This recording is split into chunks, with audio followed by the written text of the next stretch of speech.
their businesses? At least, can they be able to develop long-term patient capital? And those are the questions that we keep asked every time people come to our offices. And so we felt it important to be able to organize this session, to ask these questions and to be able to have a discussion. There's going to be a presentation for the next 2 days, different presentations, different presenters, and they're going to be able to talk about some of these conversations.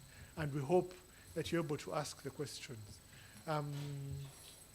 Sincere apologies on our part for starting late. We pray that many more people who will be joining us, some of them are on the way, we've contacted them. They should be joining us later. But thank you very, very much for your patience, for those who are able to keep time and be here early enough, so we don't take it for granted. So thank you to all of you who have been able to make it. So the conversation is, what is the capital markets? What do we do? How do we support you? Like I said, we established by an act of parliament to regulate the markets. But this conversation needs to get to the wananchi. About 2 weeks ago, someone was asking, can we securitize animals? I have 100 cows, but I want to be able to build an abattoir. How do I reach that person? How do we build an abattoir? As I speak cows because it's something I'm passionate about, please bear with me. But how do we build an abattoir? How do we have shareholding in this abattoir together with these other, my fellow cattlemen? But we want to have these conversations. We want to have these conversations. And we pray that after 2 days, we're going to provide an evaluation form. After the 2 days are done, there will be knowledge that has been acquired. There will be something that you have taken off, at least during these 2 days. And I hope you're able to gain some knowledge. We have very experienced persons to be able to share this information. They've seen it, they've been in the market, in the private markets, in the public markets, and they're able to share this information. And we pray that you find these sessions very, very fruitful. Before we invite the speakers, please, just to be able to appreciate the audience, just allow us, introduce yourself, your name, the company that you're representing, and maybe a little more about the company. You'll be given about 90 seconds to be able to do that introduction for every person. And possibly what you're looking to, what you hope to achieve from this session. Then I'll put that at 2 minutes. Starting with you. The mic is just next to you. Thank you. Good morning to you all. Good morning. My name is Angela Naluvega. I expect to learn about how I can invest in the capital markets. Good morning to you all. My name is Michael Alwamafa. I represent a company called Foragiamento Enterprises. We are in the field of honey processing and packaging. I'm actually the proprietor of that company, but I was just curious about capital markets because you keep hearing about them, but you don't really know what they do and how they can help you as a businessman. Yeah, we are based in Bugolobi. Anyone who needs pure honey, just contact me.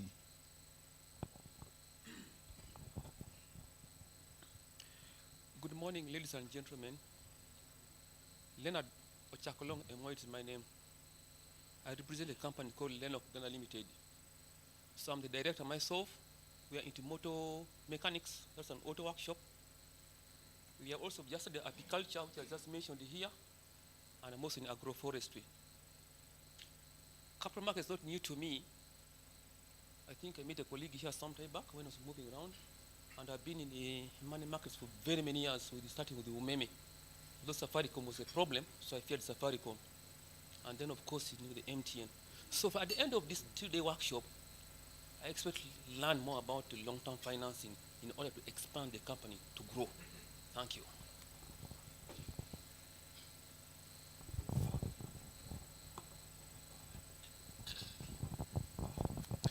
Good morning, everyone.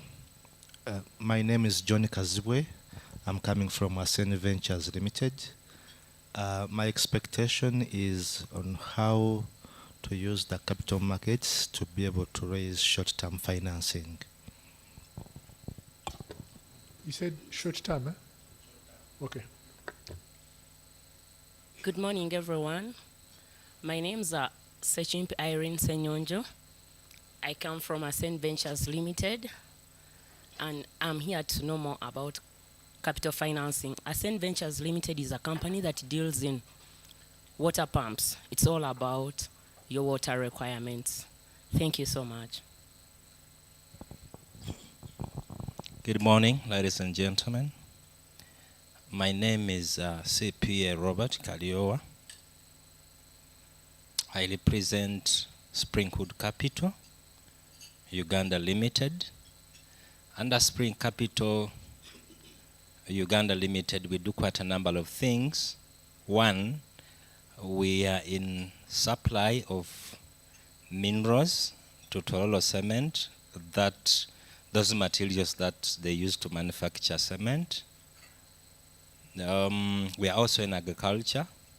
We are assembling a plant that's going to manufacture avocado oil, and this is going to be exported to Middle East. So we are a company that needs quite a huge sums of money in terms of doing our operations. A good example, to take a ship of bauxite to Middle East, it costs us $4 million. So the reason why I'm here, or my expectation, is how can I be able to raise long-term capital through CMA to be able to expand our operations. I thank you. Thank you. My name is called Peter Riem.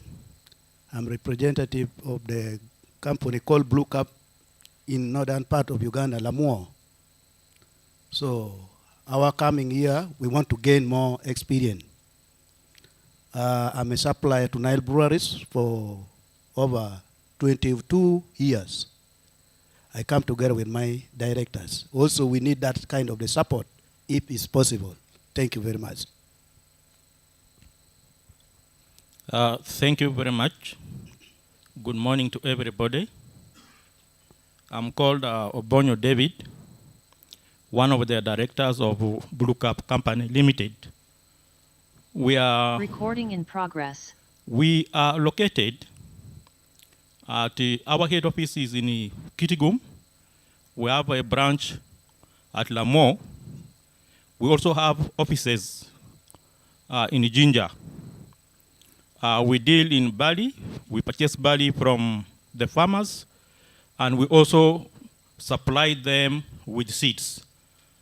Our coming here is to learn more from Capital Market Authority to enhance the way we can raise long-term capital.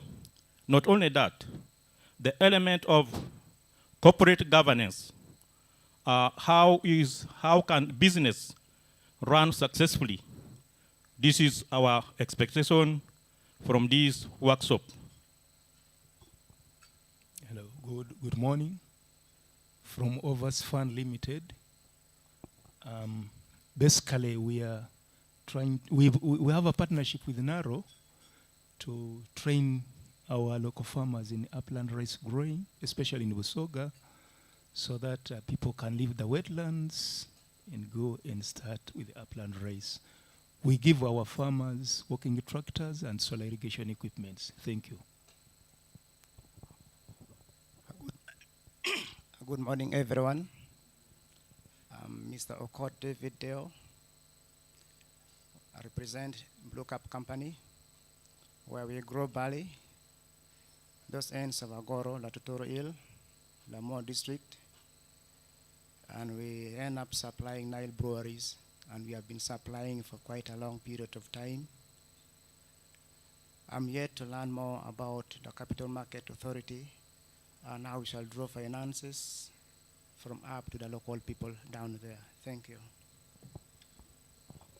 Good morning, everyone. I'm Stella Lunkuse, and I work with Solar Nation as a managing director. At Solar Nation, we do solar systems installations, and we do domestic solar systems that include solar lighting systems. Then we do solar security lights. Then at a commercial level, we do solar security, solar street lights on the streets.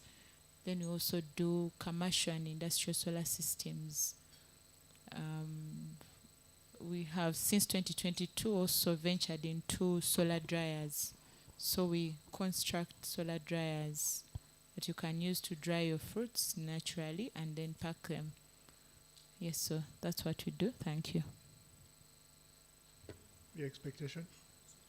Oh, my expectations are mainly to learn about the opportunities available from what we are going to listen to be able to obtain short-term and long-term financing. Thanks. Good morning, everyone. I'm Tony Simbwa. I work with Solar Nation as a business development director. And the reason why I'm here is to gain more finance literacy and how we can incorporate it into our financial solutions for our company. Thank you very much. Thank you.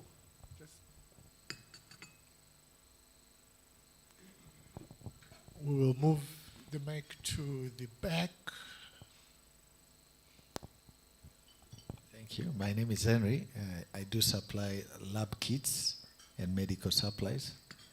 I'm here to get to know about the private equity financing.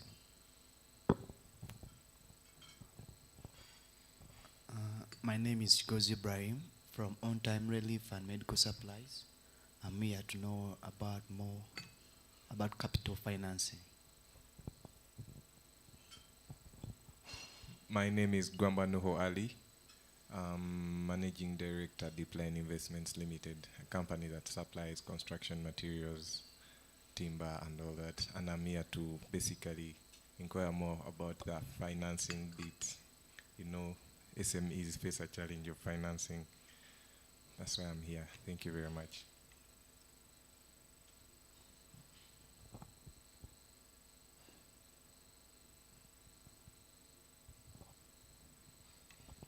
Thank you. Good morning, all. My name is Joel Mbabazi, team leader at Soybean Africa Limited. We deal in soybean seed and grain and value addition. Happy to be here. Looking forward to get to meet the different people that offer the financing solutions, especially long-term, that are patient. Thank you.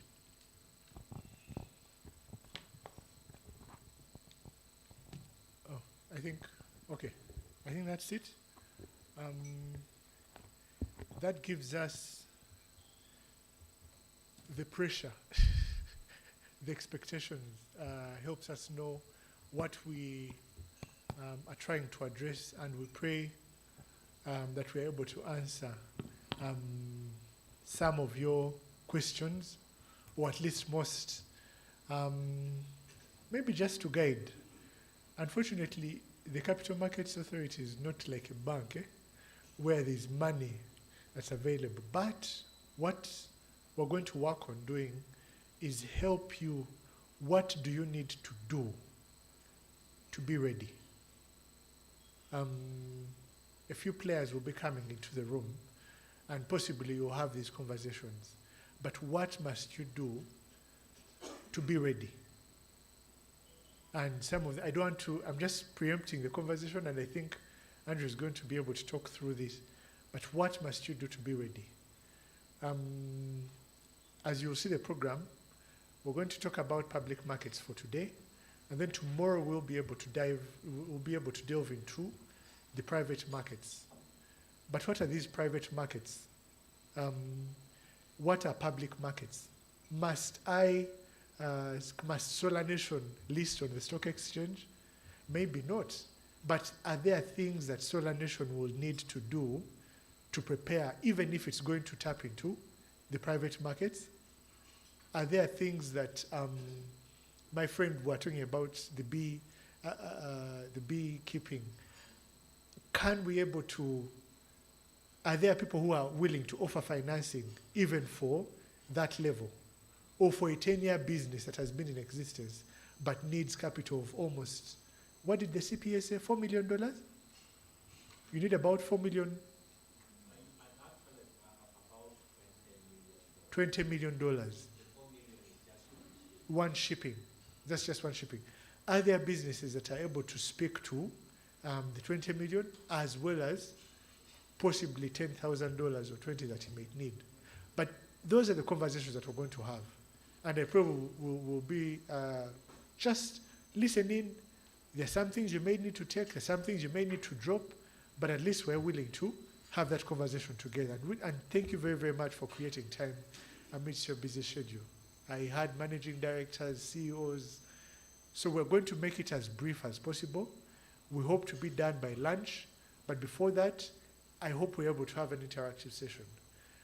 So ladies and gentlemen, without much further ado, allow me to invite the speaker for the day, who's going to have this very, very extensive conversation. He has been in the market for close to 15 years. He has worked with NSSF as a portfolio manager, moved on to the Uganda Securities Exchange for about 12 years. What happens on the Uganda Securities Exchange, he will be able to tell us, talking about public markets and the like. But he has also been in private practice, hand-holding businesses, helping them raise capital, and matching them to possible service providers of capital. So I hope you have a very fruitful conversation with him.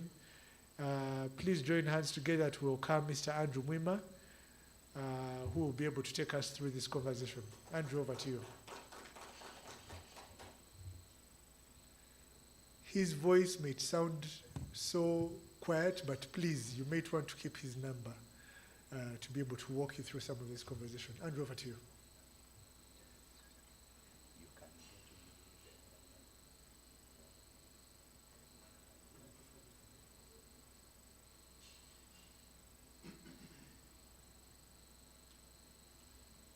Good morning, ladies and gentlemen. Nga you sound low, yet you have just enjoyed some, is it a 5-star breakfast? Good morning once again. Yeah, it's a pleasure to speak before you. My name is Andrew Mwima. Currently, I'm a consultant, a financial markets consultant. I call myself a portfolio manager of some private company I run called 22AIM Investment Management Solutions. As Terence introduced me, I had the privilege to be the manager at trading and research at the Uganda Securities Exchange, which is a public market in Uganda, for over 10 years. I had Naluvega speaking about wanting to learn about investing. How can you buy, how can you sell stocks, bonds, etc. Unfortunately, Terence told me for today we are going to focus only on equities. But another time, I can be able on a one-on-one basis give you that knowledge as well. So I used to work at the stock exchange. I had a stint of 5 years at NSSF in the risk section. I've worked in a bank also. But out of all this, the work I've done with the CMA as well as a consultant since 2014 and the stock exchange, I've worked with big companies which were trying to list, to sell their shares on the stock market.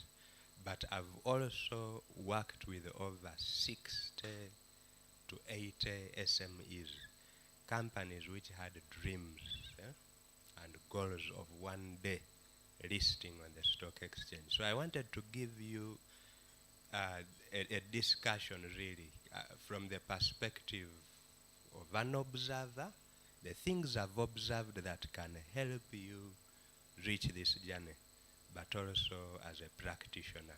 At least I'm acquainted with the rules, I'm acquainted with the systems and things like those, the must-dos, things you have to put in place to ensure that you attain these goals.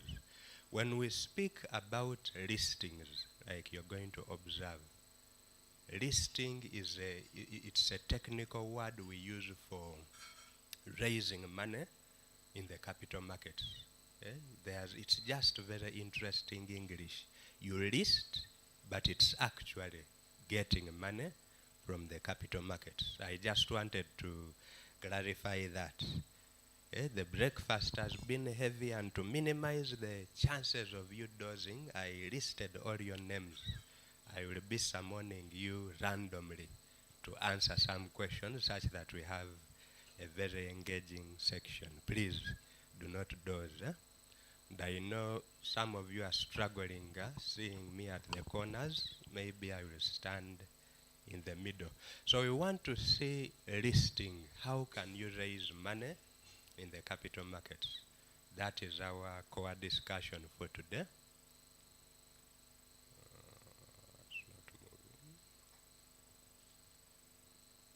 Terence, assist me a bit.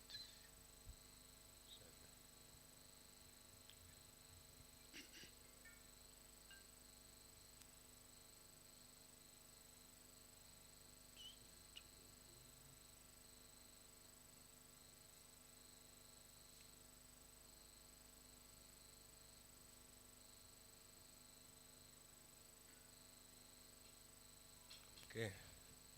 Just apologies for that. If I was to ask a question, Stella, I think I could have gone to school with you many years ago. How have you funded business in, is it SolarNet? How have you done it for your short-term needs and long-term needs?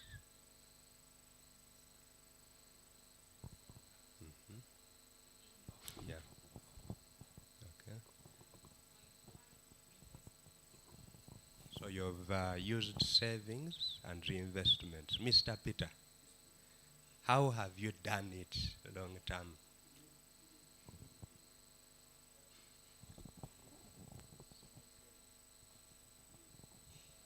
Now we are talking, we have more than 3,000 people, but our target also, with the order we have with NIGO, we have 11 billion projects. 11 billion projects. Yeah. So the challenge is capital. Thank you. You've given a number of perspectives, but there are answers I see in most of your eyes. Most of you are used to banks, isn't it? Huh? You're used, if I want to grow, if I want to expand, the answer that comes fastest to a Ugandan businessman and woman is the debt which the banks offer you. So those are the traditional or familiar forms of financing which we are used to. Terence introduced us as the Capital Markets Authority. The key words there is capital, then there is market. In fact, without the capital markets don't have emulamwa. In Uganda, I think they call it emulamwa. I don't know how they call it in Ateso. But without that principal role, the principal role of the capital markets is to assist institutions to raise finance. Nalubega asked about investments. That is just a secondary. But without an institution coming to raise finance, the person who is looking for where can I invest money, they are not able to do it. So that is the principal role. The capital markets are sources of raising finance. Then this finance is limited to institutions only.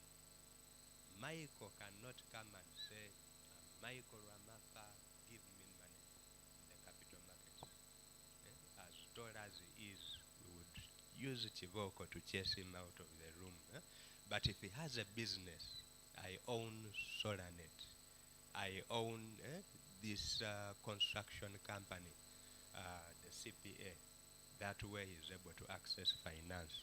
So the institutions that can access finance in the capital markets include governments. The government of Uganda, government of Kenya, Rwanda, TZ, etc. Corporates, those are the companies we run. The municipalities, if you're from Gulu, Mbarara, Mbale, Arua, etc. Municipality can also access finance from the capital markets. Then SPVs, or special purpose vehicles. In fact, if you're to look at the history of the Capital Markets Authority and USE, I'm told these were desks at Bank of Uganda. Many, many years ago, the World Bank advised countries like Uganda, we are called HIPIC. We used to be HIPIC, highly indebted and poor countries or developing countries, that for you guys to get out of that mess, let the government sell off what we used to call state-owned enterprises. These were companies which the government had started. I believe most of us here ever heard of a very large bank called UCB, Uganda Commercial Bank.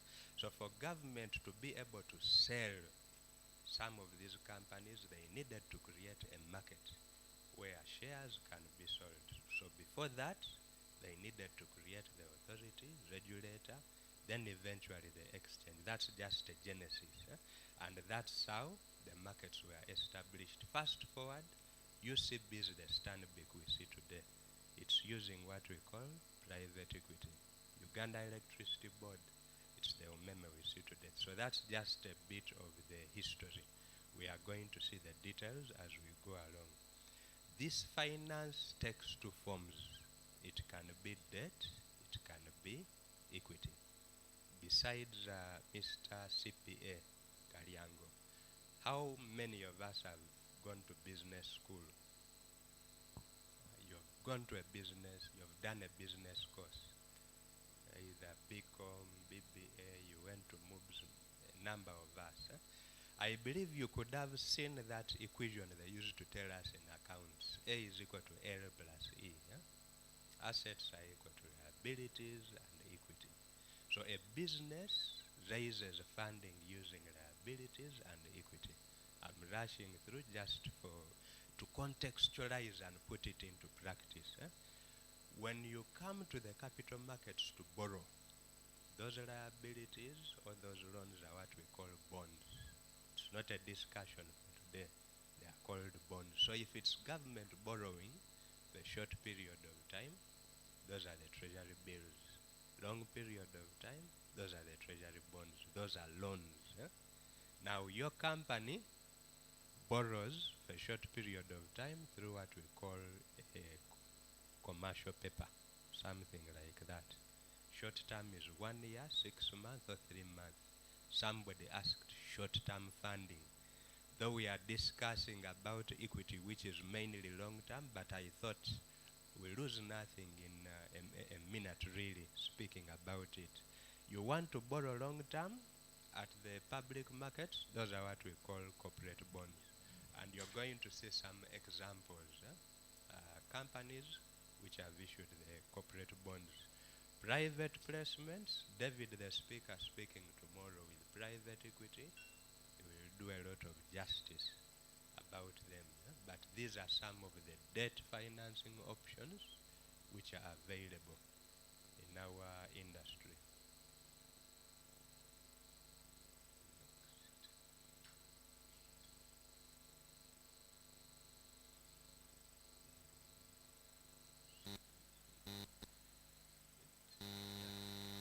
So I asked that question initially. How are you funding your businesses? Are you familiar with this gentleman? Ladies and gentlemen, do you know this gentleman?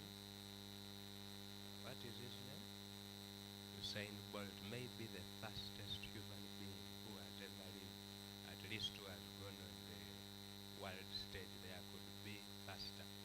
Do you know this form of, what are they doing? Those of you that watch Olympics, Commonwealth Games, what races are those? Notice you're almost there, but not yet. Not a short race where you pass a baton to another. What kind of athletics is it? Really, isn't it?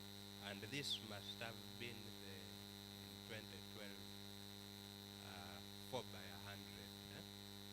4 by 100. This man is the fastest human being shot.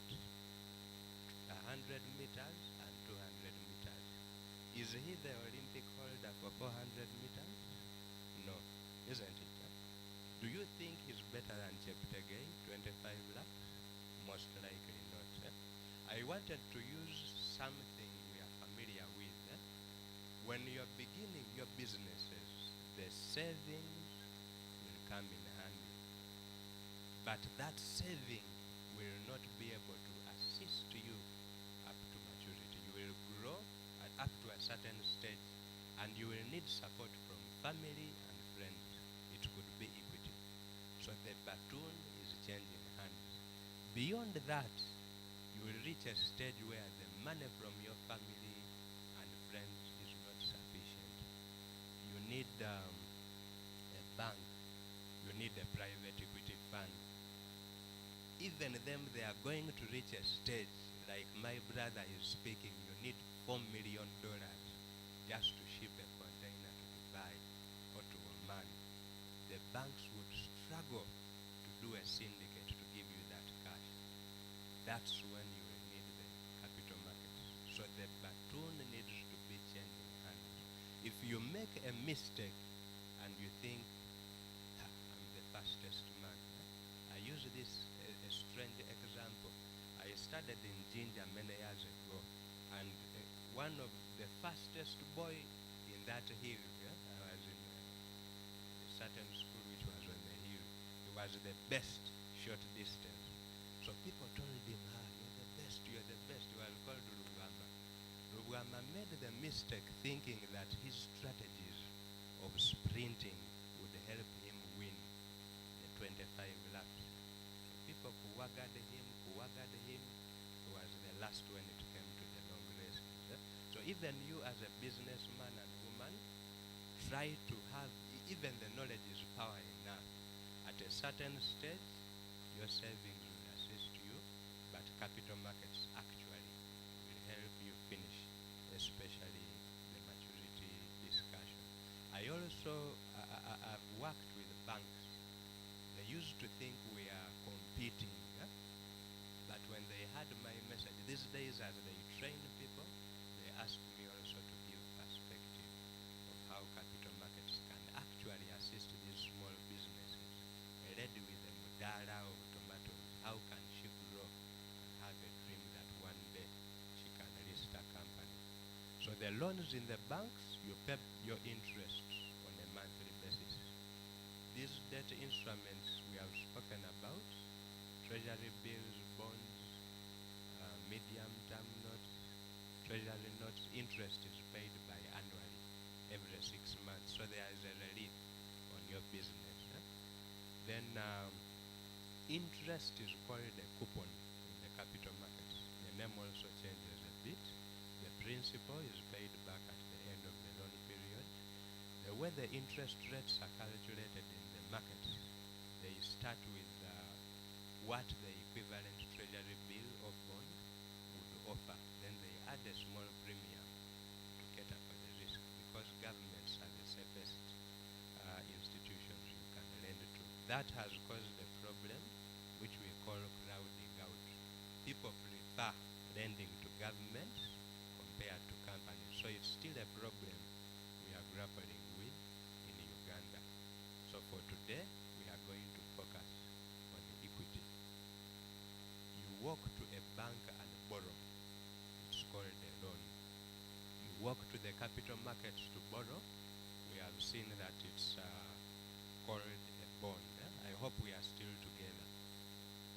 Equity financing, on the other hand, it's that form of finance which a company or even a government raises by selling shares. So you're not borrowing. Yeah? You're not compelled to pay back interest, neither are you compelled to pay back principal. Can you imagine that? You sell shares, nobody is going to knock at your door. The month has ended. Where is my interest? Where is my principal? That is what equity is. Somebody is buying into your future. They are buying into your story. And they are becoming shareholders. So you do that publicly through what is called an IPO, an initial public offer. Initial public offer.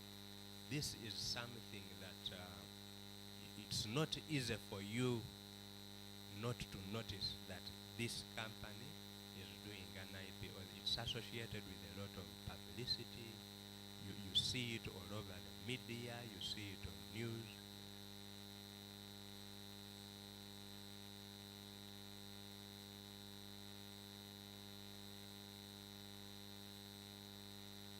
Sorry about that. So IPOs are events that you can easily notice. How many of us participated in the MTN IPO? Just by show of hands, you bought shares in MTN. Because for you I was, I remember we debated a lot and you participated. How many of you bought shares in Cipla and maybe Airtel recently? How many of you have ever bought shares at the Uganda Securities Exchange, Nairobi Securities Exchange, or even abroad? You have, thank you. We shall leave it at that. Now the markets have two segments, at least in Uganda.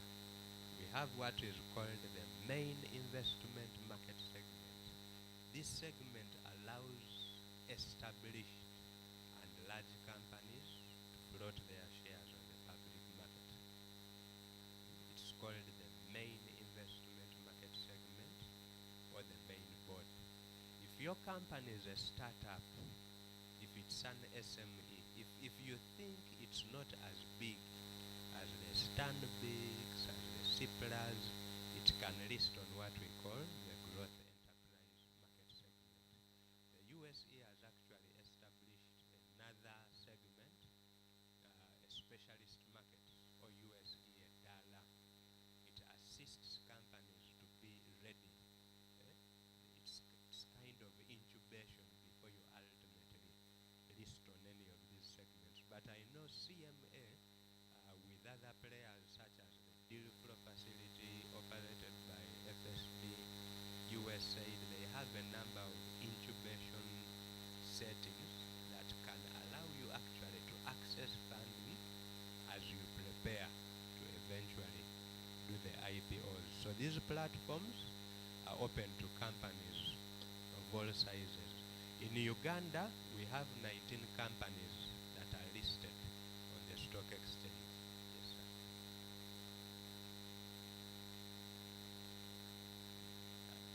I request, with all humility, you list and because unless it is burning you so much.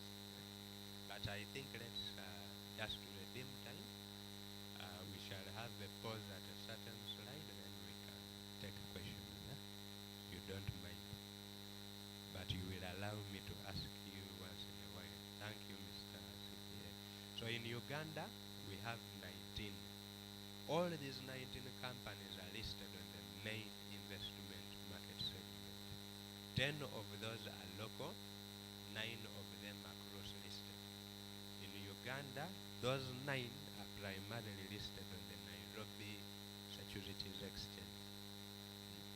We have not yet seen a company listed in India primarily, and it's listed in Uganda. You could speak of Baroda, but it's Bank of Baroda, Uganda.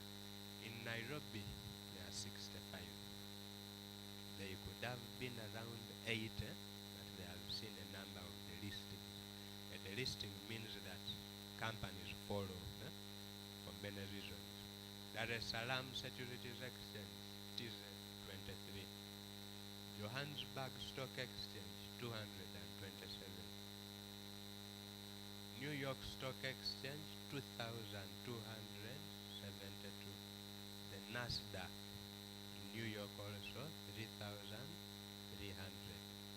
India on the Bombay and National Stock Exchange, almost 7,000.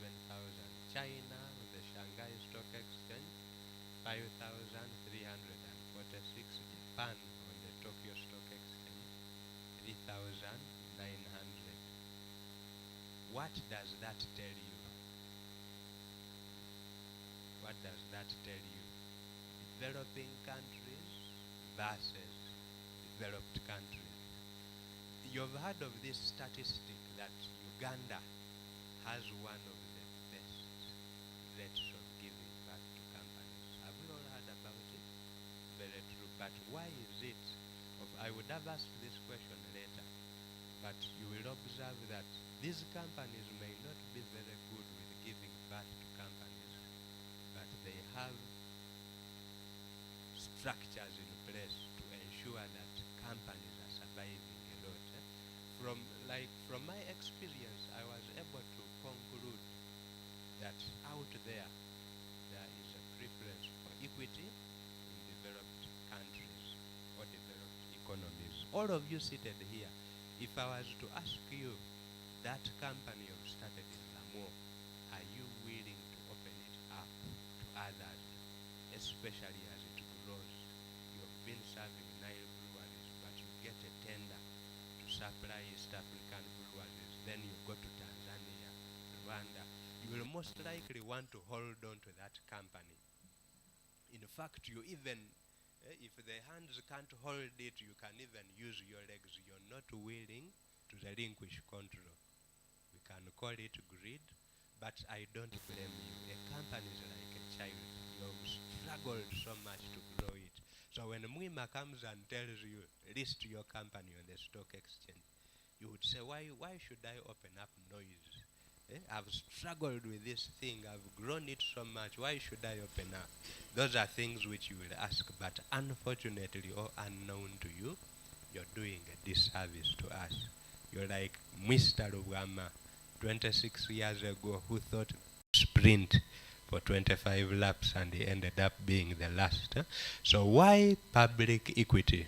The capital is usually large, very, very large. Just for contextualizing that point, when Uganda Craze did its IPO, this is the year 2000, they were able to raise 2 billion shillings then. With inflation, that was a lot of money. That was one of the earliest IPOs which we had at the USE. When Umeme did its IPO, that was 2012, around 446 billion. When you're to look at these figures, if you're to go to DFCU, lend me this money, it wouldn't be easy. They would need to do a syndicate with Stanbic, Standard Chartered, Centenary in order to give you those amounts of cash. Bank of Baroda around 240 billion, Stanbic Bank around 358. The others are bonds. If you're to notice, PTA is a bond and some are cross listings. Let me see. Quality Chemicals 168 billion. Umeme later did secondary offers. We shall leave that out. MTN 535. Airtel most recent 211. The total amount of financing that has been raised from our public equity markets is 3.6 trillion. The money which has come from the public. So if you need big capital, you're thinking in the right direction. Sitting in this room, Capital Markets Authority, the stock exchange, you can easily cross and get to the promised land through the IPOs and the other alternatives which will be spoken about tomorrow. Why equity? You get exposure to both retail and institutional investors. A retail investor means that somebody with 100,000 can give it to you. 1 million shillings he can give it to you. Never underestimate the power of that little money. Many of the companies which have listed recently have made the mistake of thinking, if I can just get one large pension fund to give me all this money, I can go and sit and fold my hands. It has cost them dearly. I will explain why it's important, even to accept somebody's little money to invest in your company. Then you can always refinance. You can come back to the market and ask for more money by selling more shares. At your IPO, you can sell 20%. You come back and sell another 10, and come back and do a rights issue and bonus issuances. Liquidity for shareholders. This means that you can easily, as a founding member of the company, you may want to borrow off your shares when it's still private. A bank won't accept. But when it's public, they can easily use those shares to give you money. I believe most of you heard about Mr. Elon Musk when he was buying shares of Twitter, which is now X. He used shares of Tesla in order to access funding from banks. So that is liquidity. You're not just owning a square mile in Lamour, but that square mile can now easily be converted to cash. Then greater efficiency, enhanced profiles, value and prestige. A person out there, if you're looking for business, is much more comfortable dealing with you when you're a public company compared to when you're private. It's a no-brainer, because you have ticked all boxes associated with governance. Your books are open, you're transparent, you're audited. You have many people looking at you. So it's very easy to win businesses. Then business continuity and legacy. Mr. Michael, are you okay? Are you able to name? You're running away. Okay. Okay. Ibra. You're the one. Ibra. I want you to, we shall all participate, but are you able to name, let's name only 3 companies started by indigenous Ugandans, which are 50 years old and above. Uganda, 50 years and above. 50 years and above. But thank you for trying, Michael. Some other suggestions? 50 years and above. Yes. 50 years, 1970, yes? But Ugandan, as in I want a company by an indigenous Ugandan founded, yes? Could you get Sheikh B 50 years and above? I don't think. I don't think. I don't think so.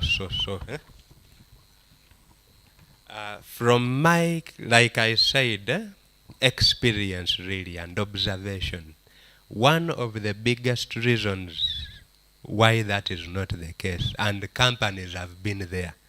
There are many companies which were excellent in the 60s, excellent in the 70s, excellent in the 80s, but for some reason, when you get money as a businessman or woman, you're going to take your child to Harvard.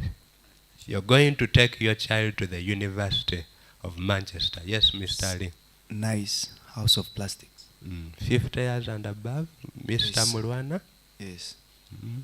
Okay, maybe we shall confirm. But I was just giving some strange truth. You take your child to study abroad, of course using most likely the company resources, other factors held constant. The dynamics in London, the dynamics in America, most likely cannot apply here. I'm a businessman personally, but running a business in Uganda is not easy. True or false? It's not easy at all. You somehow, your workers are trying to bang you, the bank is trying to bang you, the suppliers, it is. So a person who has a business that thrives in Uganda, I think he cannot fail to run that business in New Zealand, in Australia, in the States. It's like getting a person who is playing football in Brazil and you tell him you come and play in, you play for the Chinese national team or play for the Uganda national team. You will be very excellent. You're getting it. Because you have taken your child to that country, those things won't work here. Here the environment is rough. And another mistake which we make, like I told you, you've fought so hard to grow this business, and Mwima comes and tells you, sell shares in your company. You won't do it. You won't even bother listening because now you've what? Succeeded. You look at a car which you've admired since you were born. You see, my bank account as Andrew has 1 billion shillings. How much is that car? 150. You go, you pull it away. My daughter is wedding. Let me have suffered and struggled so much. Let me splash and have the biggest wedding in the whole of East and Central Africa. You pull 300 million from the company and you throw it away. Unknown to you, you're killing your business. When you own a public company, even if it's 1 million shillings, people will ask you, shareholders will ask you, how is the money you're taking out going to grow this company? You're getting it. All that is governance. All that ensures business continuity and legacy. Tony, what is your favorite soda?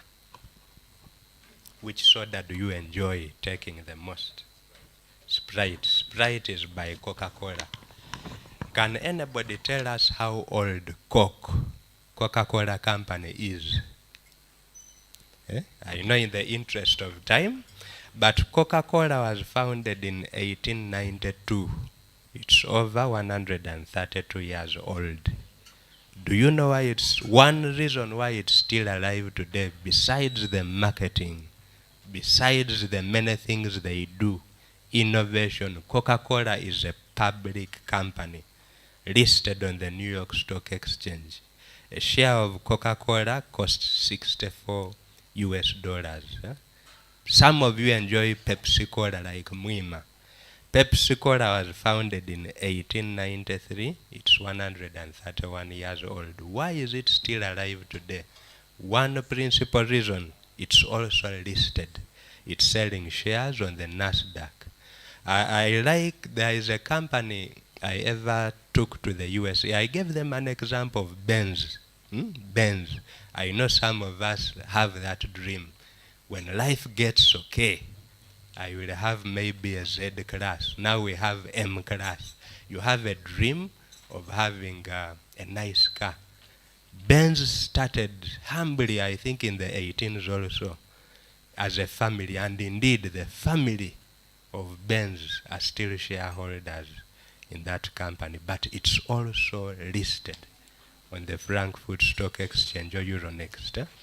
Perhaps out of oversight, an entrepreneur in Hong Kong, in Germany, in Malaysia, in the States, Silicon Valley, for him he has this idea, and as long as the thing has started running a bit, he wants to let go.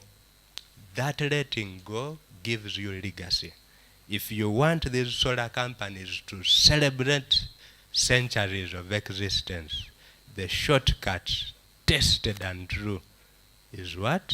Listing your shares on the stock exchange. Another one, we use Standard Chartered Bank a lot, 170 years, Stanbic Bank, 161 years. So as we are struggling to identify a company started by Okero, Mukisha, Semakula, there are many testimonies across the world. We give birth to many companies, but most of these companies never stand. the test of time. It will be easier for you to attract and retain professional managers. Then things like benchmarking. When your company is trading on the stock exchange, you get real-time price earnings ratios, price book ratios. So it's easier for you to compare yourself to peers, those that are listed and those that are private, even those across the borders and in foreign countries.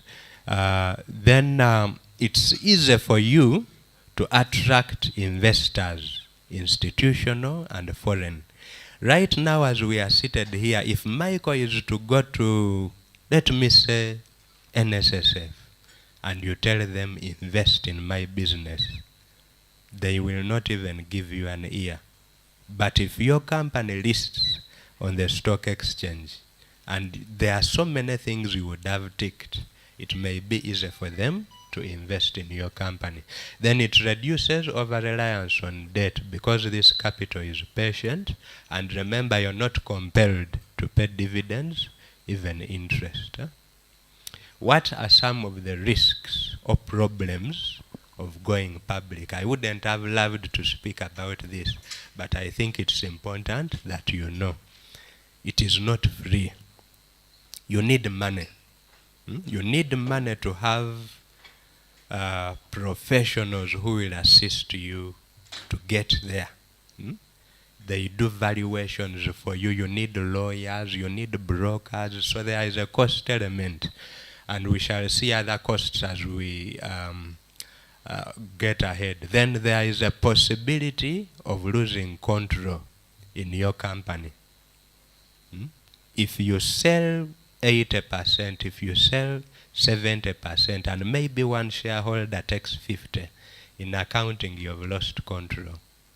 But in my opinion, it's a fear and a problem. But if you're to look at it critically, there's that saying we could have had. If you are given an option and you need water so much, and somebody tells you, assuming God could, own 1% of the Atlantic Ocean, and another tells you, own 100% of a pond in Serere or somewhere in Teso. If you need water, you would rather own very little of an ocean. There's one of the moguls in town. I don't know whether it's public information, but it is. He owns maybe 1% of MTN. I think the name rings a bell to you, but life is sorted. If you are to look at some of the comfortable and wealthiest Ugandans, he's among there. He owns 1%. I could be wrong. 7% of an ocean. Compared to you, we are telling you, come and sell shares. You're struggling. I've hardened with this child for long. And you die in your own movie. You're getting what I'm saying. So loss of control is not quite a problem, but it's there. In case you sell off more than 50. Loss of confidentiality. Trust me, even if you're trying to take out 500,000 shillings, the accountant, the CFO in your public company may stop you as a founder. You're very, very transparent. You need to publish annual statements. You need to publish biannual. These are interim, every 6 months. If you don't, you're penalized. So you're open. People know about what you do. It's also a problem, but in my opinion, it keeps you on your toes and you get better. People who invest or give you equity are buying into your story. That is it. They are not lending to you. That's why they don't come and say the month has ended, give me back my money. So this is not a problem per se. Then there is also a pressure. If your company has listed, you love to see the share price appreciating all the time. So whenever you look at the trading board and the share price has dropped, you may feel bad. It's normal, but it's not a big deal also. With the time your heart gets used, you notice. Because every time the share price drops, your net worth as a founder drops. Every time the share price increases, your net worth increases. If you've been very keen and followed news in the developed world, there are times in a day they can say, right now, Elon Musk is the richest man because share prices of Tesla have maybe shot up in a given trading session. Then another they say, some French fellow who owns a luxury company is the wealthiest. That is because these shares are trading on markets, and those markets, share prices change real time and daily. So increased scrutiny by regulators and the public. Then there are some cases where a company can actually be subjected to hostile and maybe friendly takeovers. Somebody can wake up one day and say, I want to buy you out. They give you a very interesting offer and entice other shareholders who may rebel, and you end up losing your company. So those are some of the risks. What are some questions you need to ask before you even think about listing your shares on the public market? What are your long-term goals and strategies? Just emphasis, I've said it time and time and again, with the equity, somebody is buying in your future. Of course, this future can't be kept in the head. It has to be documented. How will you get value when you invest in my company? So all those need to be documented. Then things like forecasts. When they give you, if you're looking for 20 million US dollars, what will be the impact on your financial statements? So you need to have forecasts even before you engage with these investors. You integrate or factor in the injection of $20 million and show how your revenues will grow, how your income and profits will grow, and things like that. Do you have a management and board team that is experienced in order to deliver the strategy? So all of those, by the way, are sub-components of a document we are going to look at in the future called the prospectus. But you need a team. Don't die alone. Sometimes I know as businessmen and women, we think that we are cutting costs to hire an accountant. We are cutting costs to hire a business development manager. When you want to get to this side, you need those people in place, an auditor, a strategist, and things like that. Then systems to support your listed company. There is pressure. There is pressure which you may not withstand if you are this man who runs, they call it micromanaging. You think you will do the legal work, you will do the HR work, you will do the finance work, you will collapse if you come with that mentality and you want to go public. Then of course, market for your products and innovation. This listing, for you to go equity, you need to be on your toes. Innovation. There are examples I want to mention because these are dear to me. But if you think a typewriter, which was the best in the 70s and 80s, is going to keep you in business, my dear, you will read from the book of Lamentations, you will be buried even before you know it. As in, you need to think and think and think such that you keep your customers happy, because the dividends and the expectations of the people who have invested in your company is that they should see growth, at least in the share prices. Then the timing is also very key. When do you come to the market? If the country, if the economy is bleeding, there is no disposable income because of COVID. People are struggling to pay fees. People are struggling to get what to eat. What makes you think somebody will have money to buy your shares? You're getting it. So timing is actually critical. It's something which some of these public companies, it's a mistake they make, but it's very, very important. So let's look at the listing process. just very briefly, I will run through them. There's the initial groundwork. The way the markets are structured across the world, you cannot come to the market on your own. You need advisors, you need intermediaries. These will be the ones which we shall speak about in the last session, but underwriters, sponsoring brokers, transaction advisors, reporting accountants, and lawyers, each of them has a critical role which they play. They have a critical role which they play. We shall be looking at it subsequently. Then restructuring, not the restructuring of cutting staff and what, but if you have a conglomerate, a group of companies, I will also use a very practical example.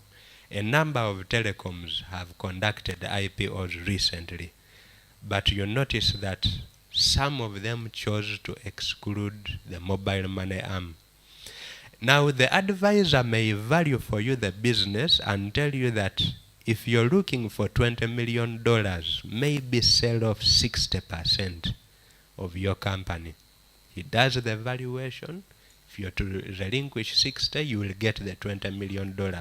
Another may give you an assessment of 10, but you discover that 100% of the group has mobile money, it has honey, it has hospitality, so you can easily pull off certain subsidiaries. That's what we call a corporate restructuring exercise. Then you need to refine your strategies and plans. You need the professional to do all that for you.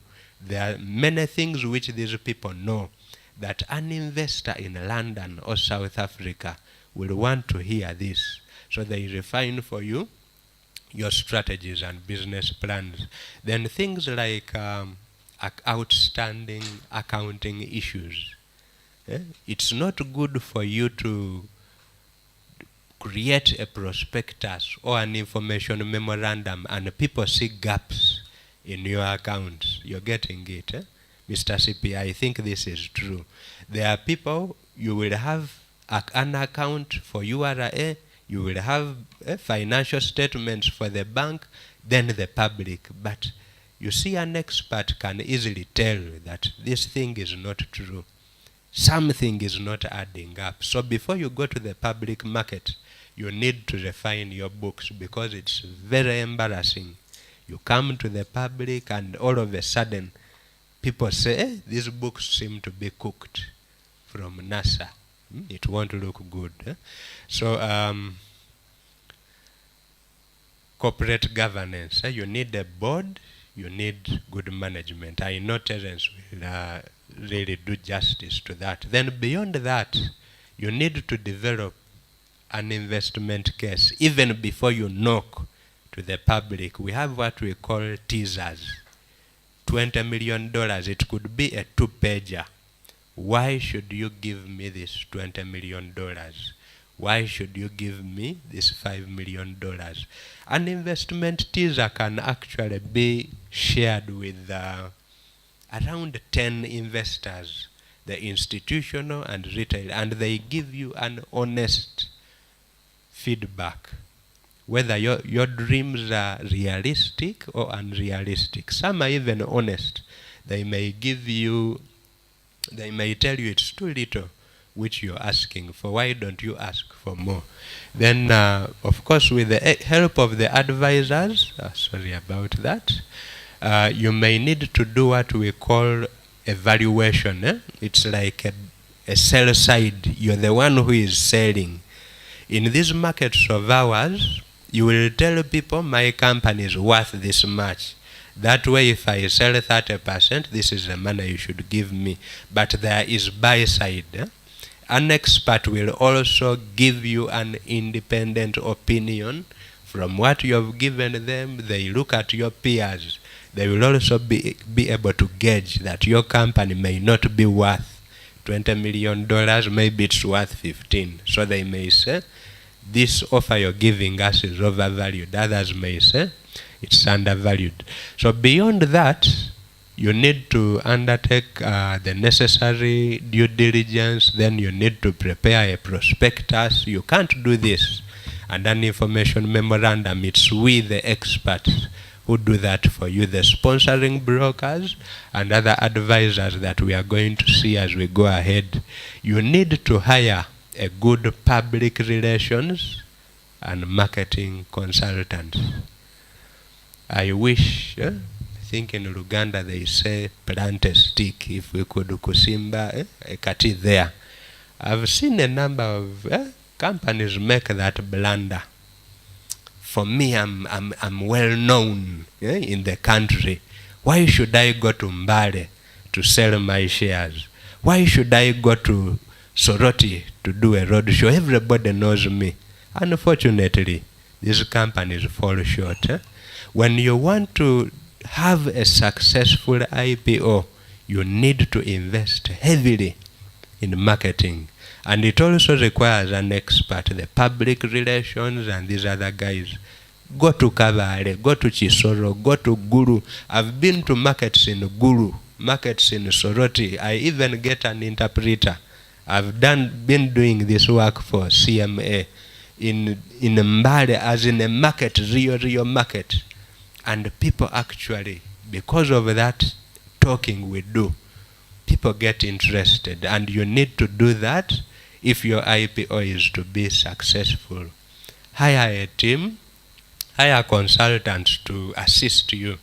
Then you need to submit the necessary applications at the stock exchange and CMA. The other is, it's a little bit complicated.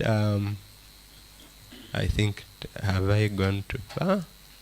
There's what we call a listing, an eventual listing, then there will be an allocation. This is kind of beyond you. Once the transaction has ended and you've interested the public, there is a stakeholder called the registrar who will give you the results. The thing succeeded or the thing failed. So if it fails, we would say it was undersubscribed. You tried to sell 4 billion shares to raise 20 million US dollars, but only 50% was taken up. So that would be a failure, and it's not good. If it succeeds, it's either subscribed or oversubscribed. Of course, oversubscription is the best. When an oversubscription happens, they would need to do an allotment. If somebody wanted 1 million shares, maybe he would be given 500,000 shares, such that everybody gets something at least. And there is usually a preference for the retail. The people who bring in 1 million, 2 million, at least let those ones get everything. Then the people who wanted the big things are the ones who they usually apportion. They give you a portion of what you wanted. Then the last activity to crown it up for you is the bell ringing and the eventual trading of your stock on the stock exchange. It's as simple as that. It may take 8 weeks. It may take 4 years. We put 6 weeks here, but it can actually take years for you to get this journey. If you can keep on the road, because a lot will really depend on you. If you've given it your all, it can take 6 months, it can take a year.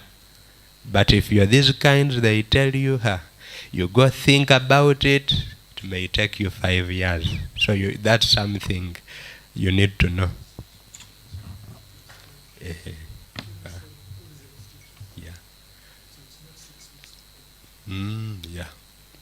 Yeah, thank you for the correction, Terence. So you could give it around 6 months, and you can stretch it to up to 5 years. It really depends on you and a number of other factors. How can you maximize the success of an IPO? Like I mentioned, it is all about sales. You're going to have the numbers, you're going to have the plans which are documented, But if you don't invest in the mouth, the thing may fail. We have seen these companies, everyone knows me, but 50%. 50%. Yet a company like some of the companies which nobody thought would succeed, they scored 115%. Small, unknown, struggling in business, 115. Now for you, with your big shoulders and everyone knows me, you score a 40%. Have many and effective road shows. Same point here. Adequate broker distribution. Stockbrokers can make or break your IPO. So you need to work very, very closely with them if you're coming to the public market. Things like websites of the exchange and the brokers. Then in the past, these people were not important, the social media influencers, but in the age we are living in, you're better off working with them. Invest in those people who say nothing on TikTok and they get 1 million likes. They can make your IPO succeed. Unknown to Terence, I accidentally got invited by a group of celebrities. For me, I'm a very humble man. I hate the limelight. But one picture with those celebrities, I got over 10,000 phone calls. Muhima, you're now a celebrity. I told them, for me, I'm a humble man. I was just sharing knowledge about shares and bonds with these people. So same thing with you. For your IPO to succeed, just get that celebrity. They can make your thing succeed. At least now, in the age, you will be surprised. A person may invest to get an analyst to do a good report. He may score his 60%. But you who has something that the youth are looking at, the people who are always on the phone looking at, your IPO may score 90%. You will thank me later. How do you operate a listed company? Things change, private and public.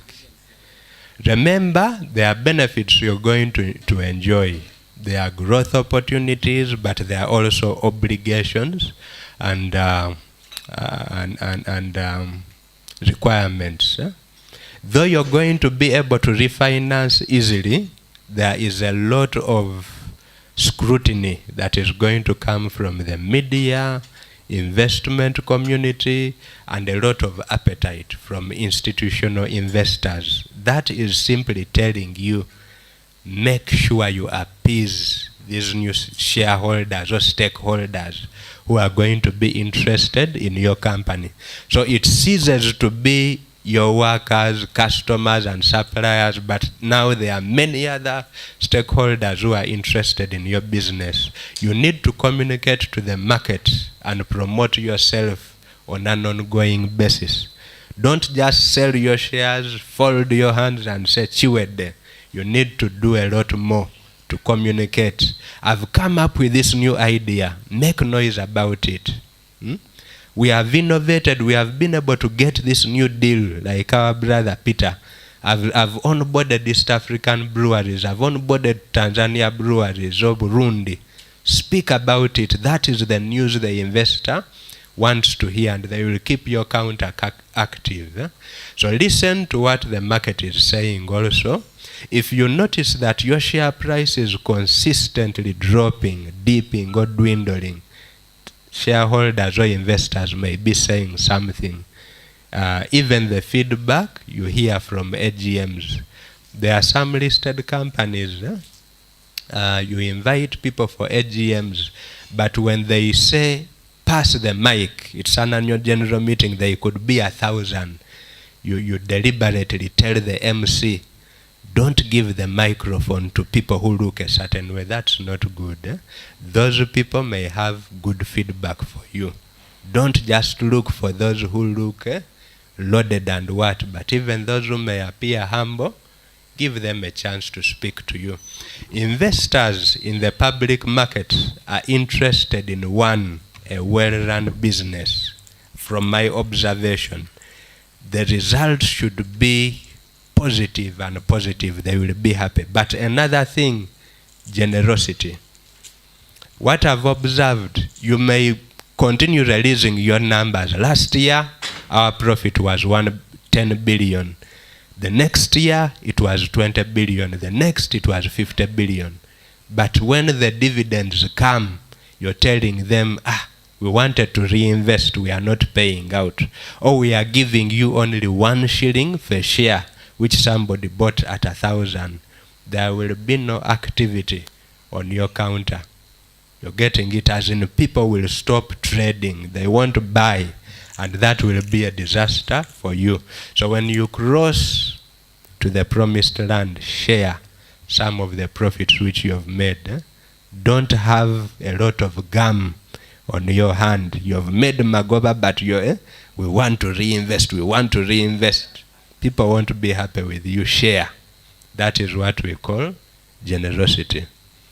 Then, Terence, okay, have I skipped? You need to strengthen your balance sheet.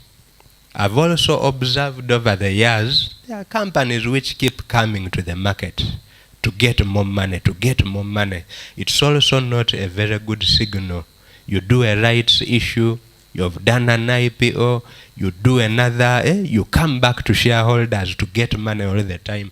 You need to plan even before you come to the market.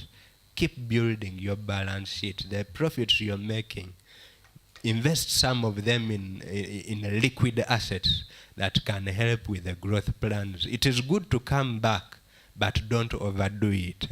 It actually sends wrong signals to investors, the existing and those who will come in the future.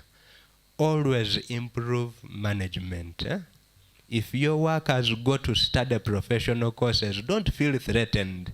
Promote it, because that is what your investors want to look at. If they tell you this CFO has done magic in this other company, onboard them, add their pay. Those are the things which actually entice people to invest in your company.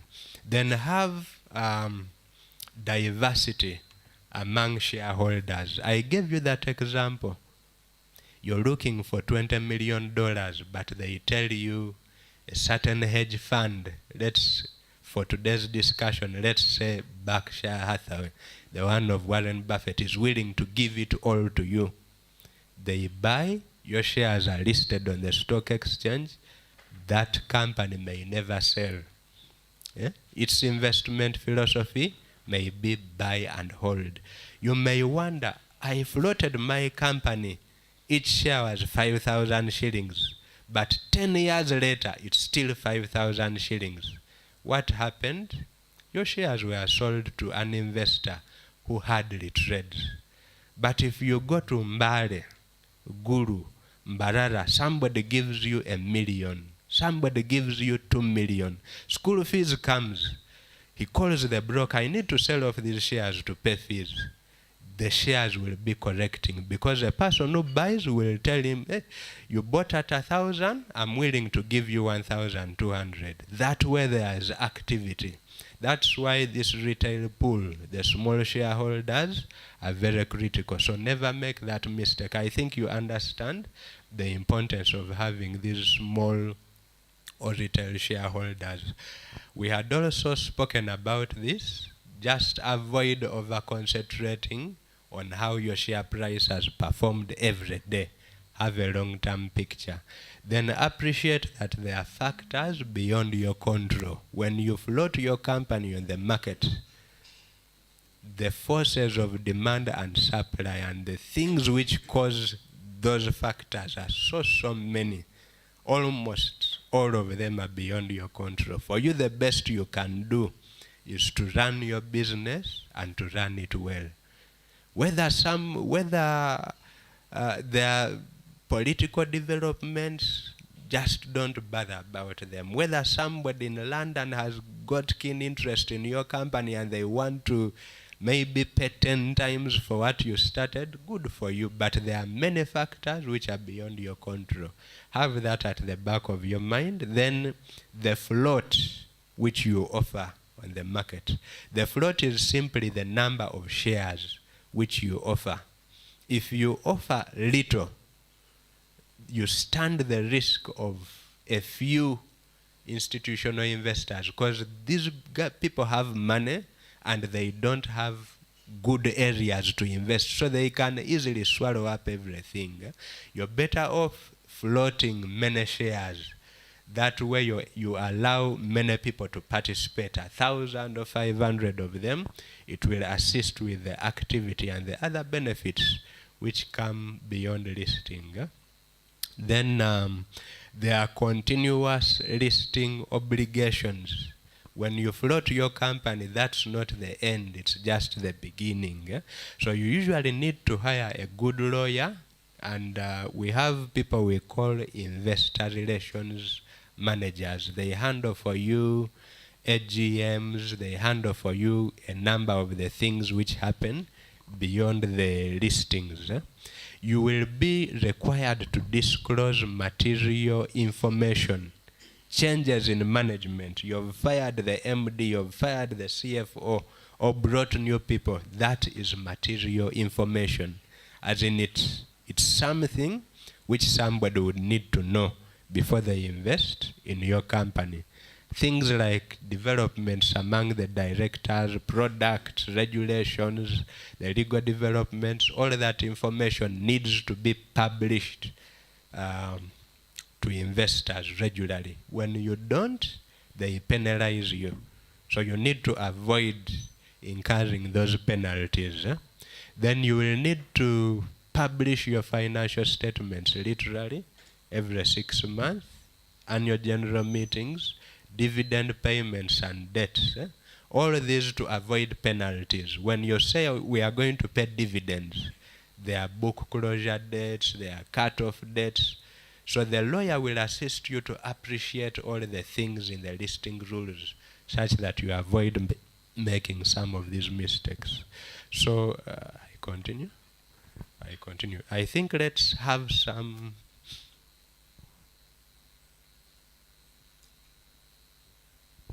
let's pause a bit and have some questions. I have a small section left which we shall exhaust in around 20 to 30 minutes. But before we look at the stakeholders, the people who can make an IPO successful, let us take some questions. Terence, Gloria, and Brian will assist me to answer.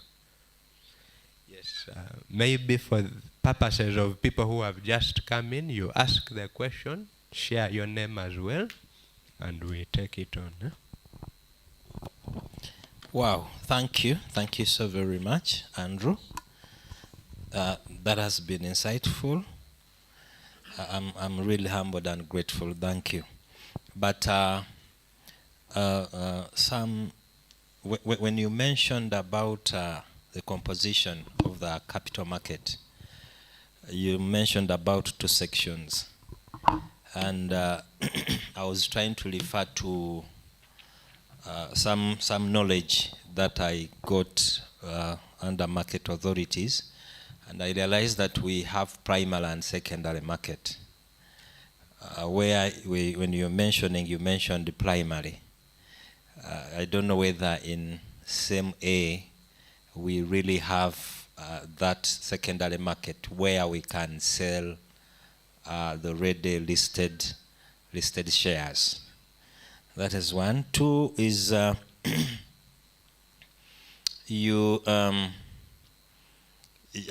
wonder whether a company can be able to list in 2 different market authorities. It can be able to list in SEMA, then close the same company close to another border is it called border closing, something like that. Then the same company can close to another market authority. And if so, what are the advantages? And probably lastly is when you look at the capital market authority, more so in Uganda, you realize that there are quite a number of people who are not interested in listing, and even when we have companies that have come up to offer their shares to the market, you realize that the response, more so from Ugandans, is really not appreciative. Maybe you know the reasons, but according to me, I think, you know, when you buy shares in a company, we have this saying that dividends depends on the majority shareholders. You know, when I buy my shares, then my price is the dividend at the end of the year.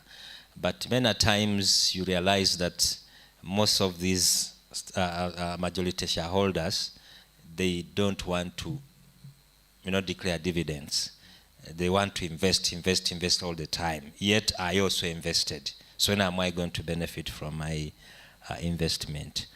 So maybe you have other reasons, but I would love also to hint on that.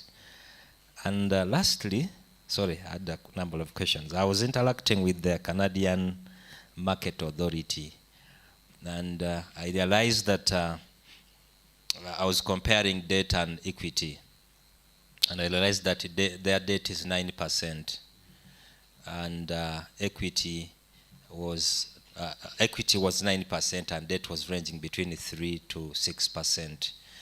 So could you be able to, using your experience and expert, Andrew, could you be able to tell us, like, if I want a debt in CMA, how much can I get that, and equity? I thank you. But I'm so grateful. Thank you very much.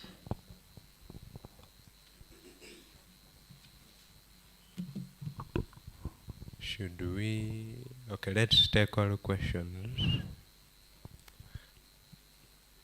Okay. Thank you, Andrew. John is my name.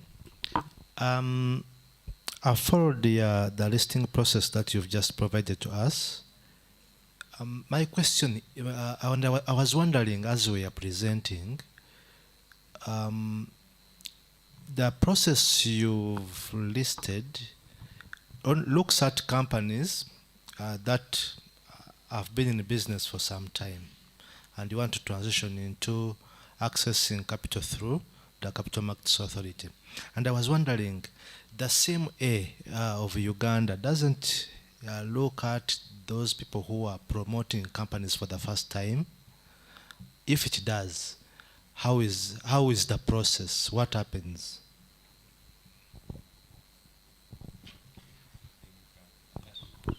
Interest of time, one more from Leonard.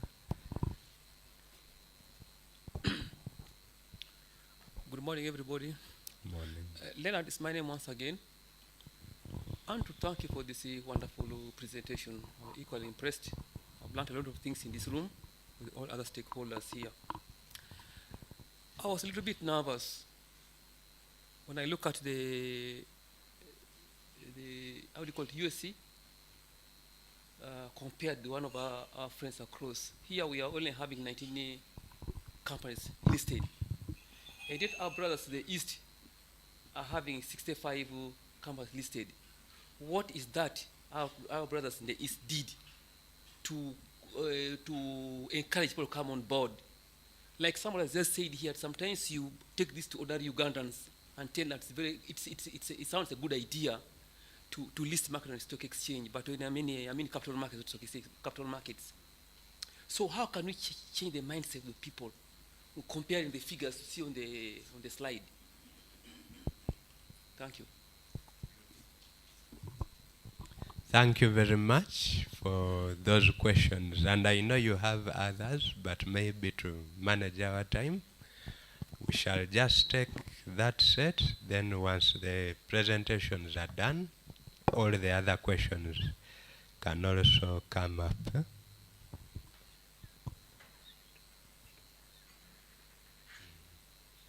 But at least from the nature of the questions you have asked, I believe we are saying something. And think about it, but also do something about it. It's one thing to learn and fail to implement. At the end of this session, even tomorrow's session, I think, start on the implementation journey. Mr. CPA, our land friend, the primary and secondary markets, it is true. I've just spoken about the primary market, the initial primary markets, the IPOs. It's just that it's what I was asked to discuss today. But to simplify it for you, once the bell is rung and your company which is manufacturing avocado oil starts trading, automatically it becomes a secondary market and it's indefinite. So your company continues to trade and trade until Jesus comes back or you get delisted. It's up to you. You could reach a certain time and you say, I want to buy back. There have been incidents like that. You've heard of Michael Dell, the proprietor of Dell Computers. I think some of us have his laptops in the room.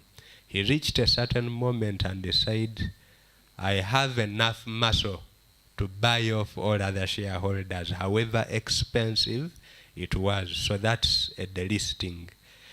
We may also see a case of Umeme. If indeed government and Umeme fail to reconcile, the concession is cancelled, that will also be a delisting.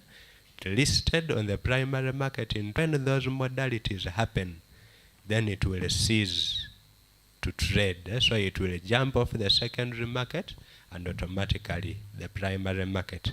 But all these companies we have spoken about, if you wanted to buy their shares, you go on the secondary market, you can always access them anytime.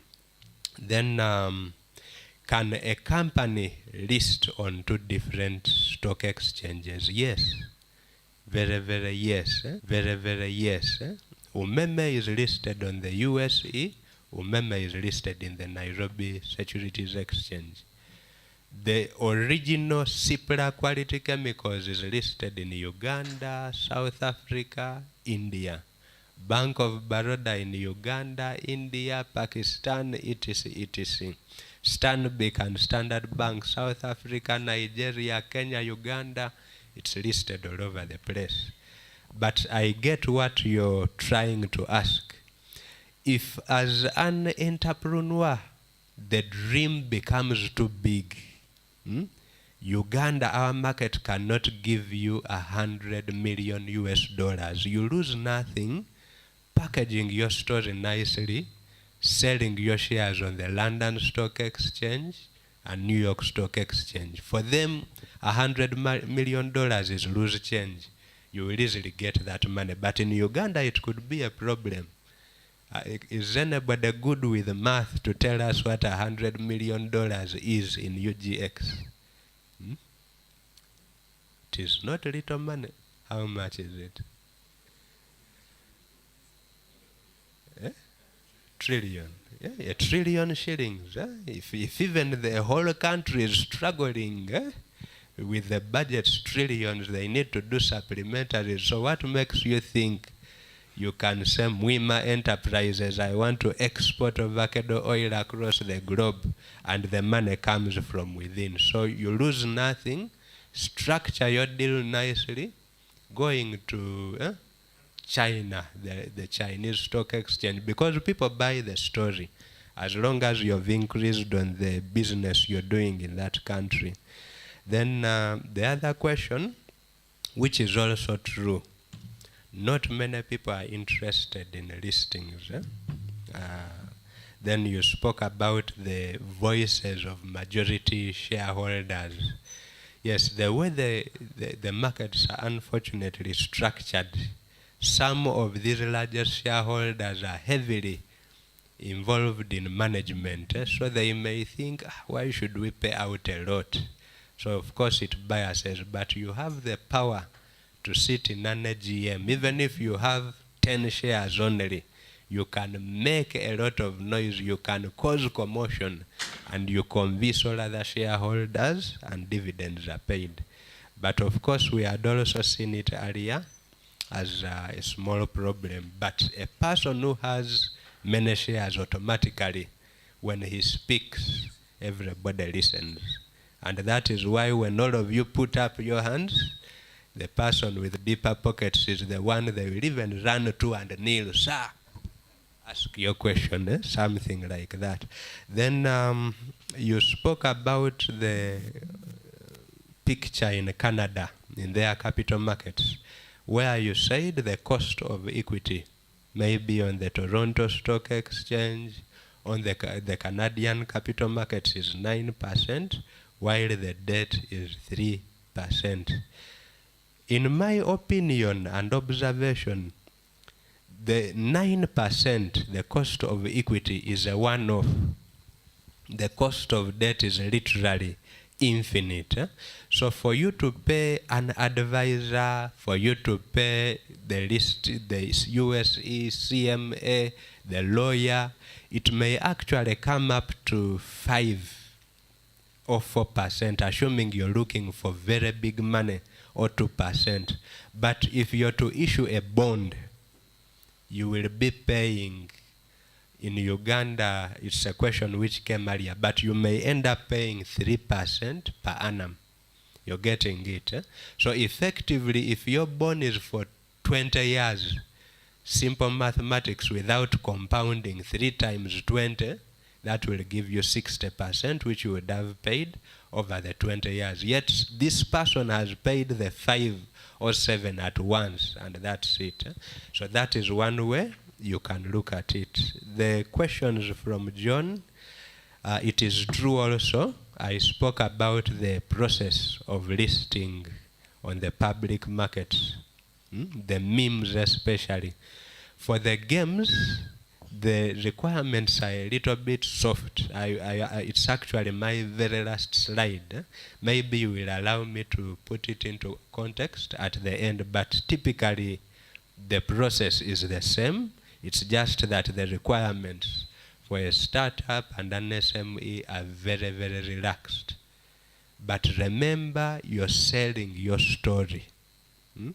Sometimes, at least from the practice I've seen, it's not so easy to convince somebody just with an idea to give you $10 million, to give you $1 million. I have this idea. In those advanced markets, it is easy. There is a company I was working on. It was in healthcare, private practice. We walked around investors. He had an idea. He had developed a drug which has never been seen before, which would assist with the treatment of malaria, and people rejected him. But he got investors from abroad. So in Uganda here, it may not be easy, because people like putting money where they see. Take a cent, whatever. Out there, an idea is enough. Somebody buys your story, he can give you huge chunks of money. But we shall quickly look at the softened side for listing on the games.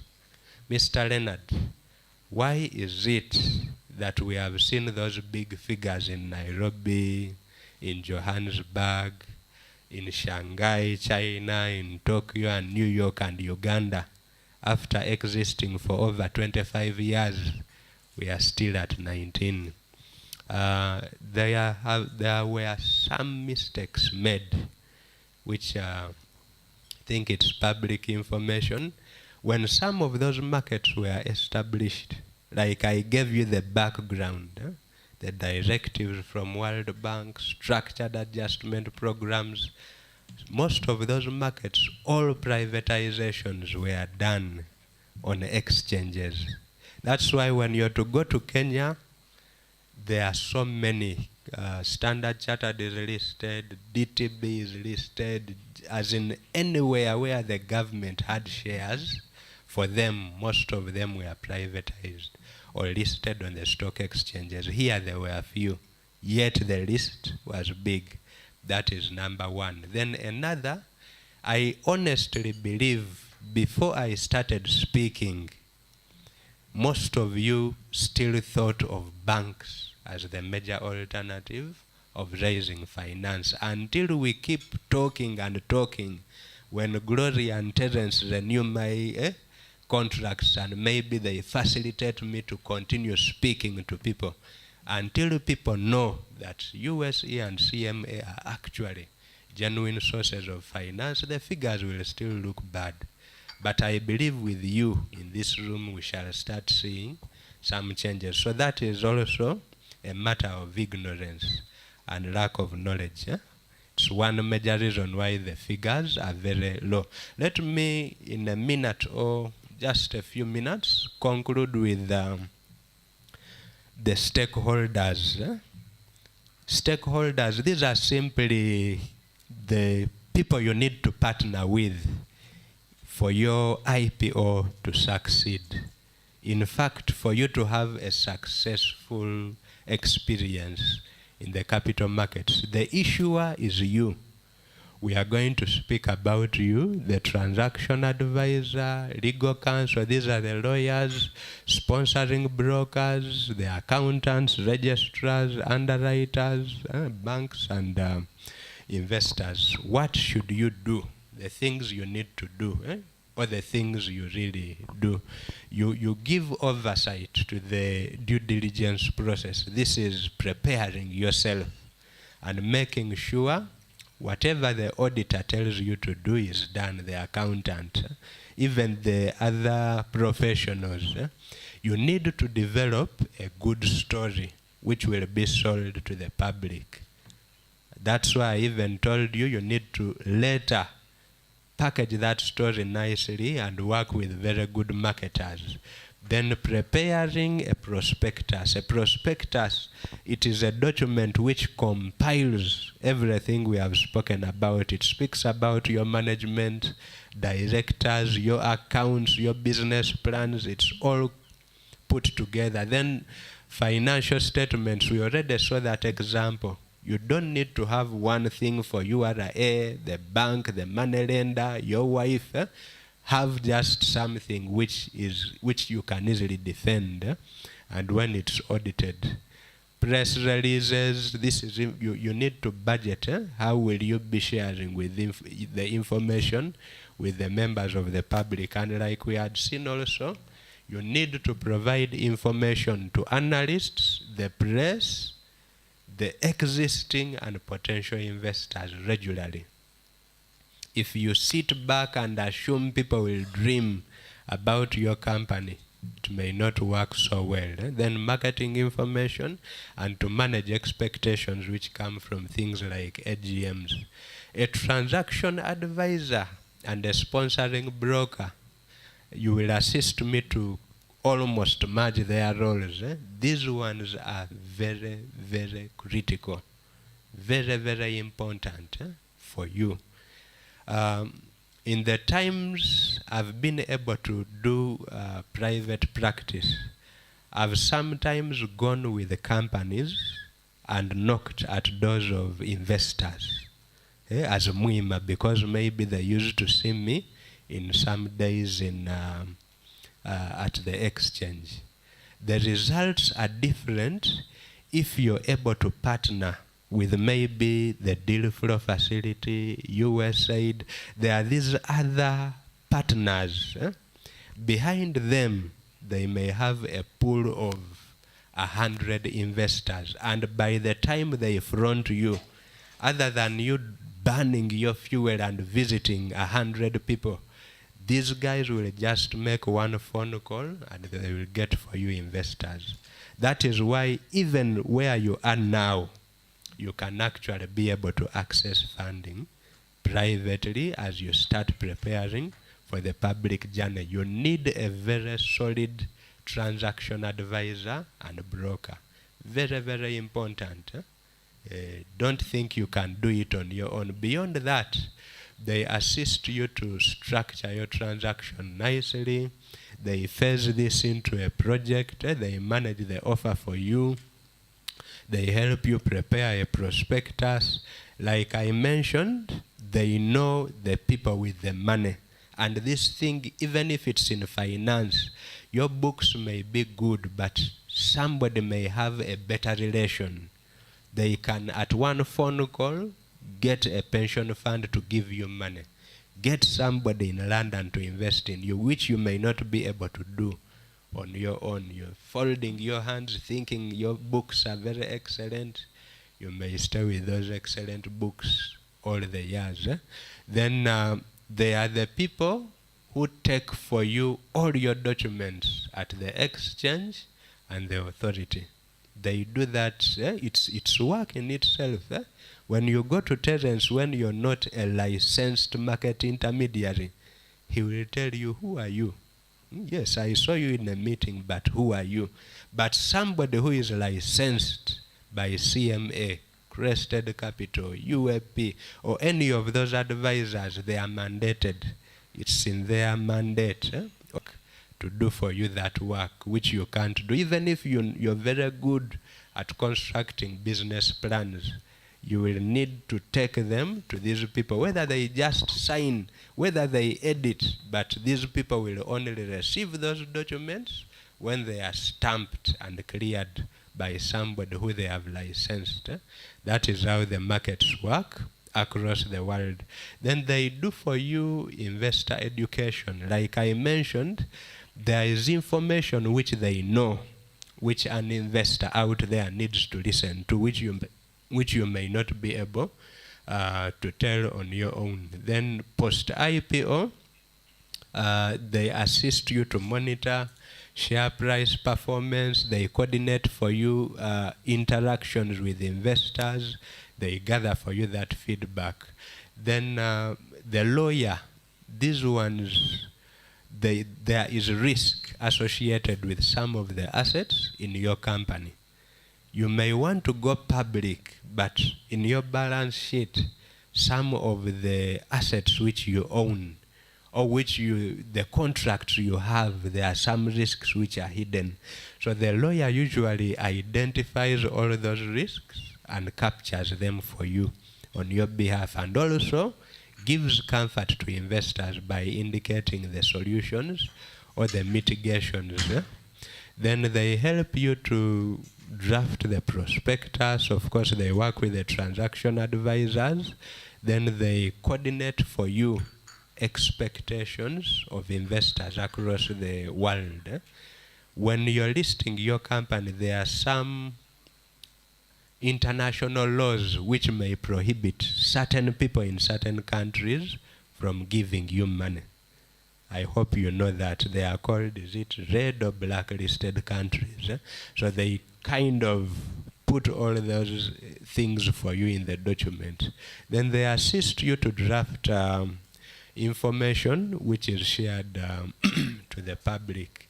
Then they are the ones who avoid you to be penalized from the breaches. Sponsoring broker, literally the same with the transaction advisor, only that they work with other brokers to ensure that the IPO is successful. So you need also to identify a broker who has a large list of clients, or one who is very aggressive when you want to go to the market. The accountants, straightforward, audit, due diligence. If the market asks you for 5 years of audited financial books and complying with the international financial reporting standards, that is what they need to do. A registrar, every time people buy shares, that information is captured somewhere. Every time you sell also, that information is captured. So at the end of the transaction, these are the people who will tell you whether you failed or you passed. They will tell you, yes, 7,000 people participated, or only 300 people participated, and they collectively gave you only $5 million, yet you wanted 20 million. So all that is done for you. Then when time for paying dividends comes, they also maintain records on your behalf. They will tell you these are the people who are entitled to dividends. Underwriters, banks and investors, briefly, an underwriter is almost an insurance company. They are there in the event that the thing appears to be doing very badly and you had a target, let me at least get 60%. They will buy at least a portion of the shares which you offered to the market such that at least you confidently say you tried. So that is the role of the underwriter, and it's optional, but they are very important as you're coming to the market. A receiving bank, these ones collect for you the money as you come to the market. During the IPO, you will need to identify which bank will I use. Now, I've seen some companies make a mistake. I won't mention the name of the bank, but because you want to look good, you select a bank which nobody knows. You select a bank which has no branch in Jinja, it has no branch in Guru and Arua. How will people transfer your money?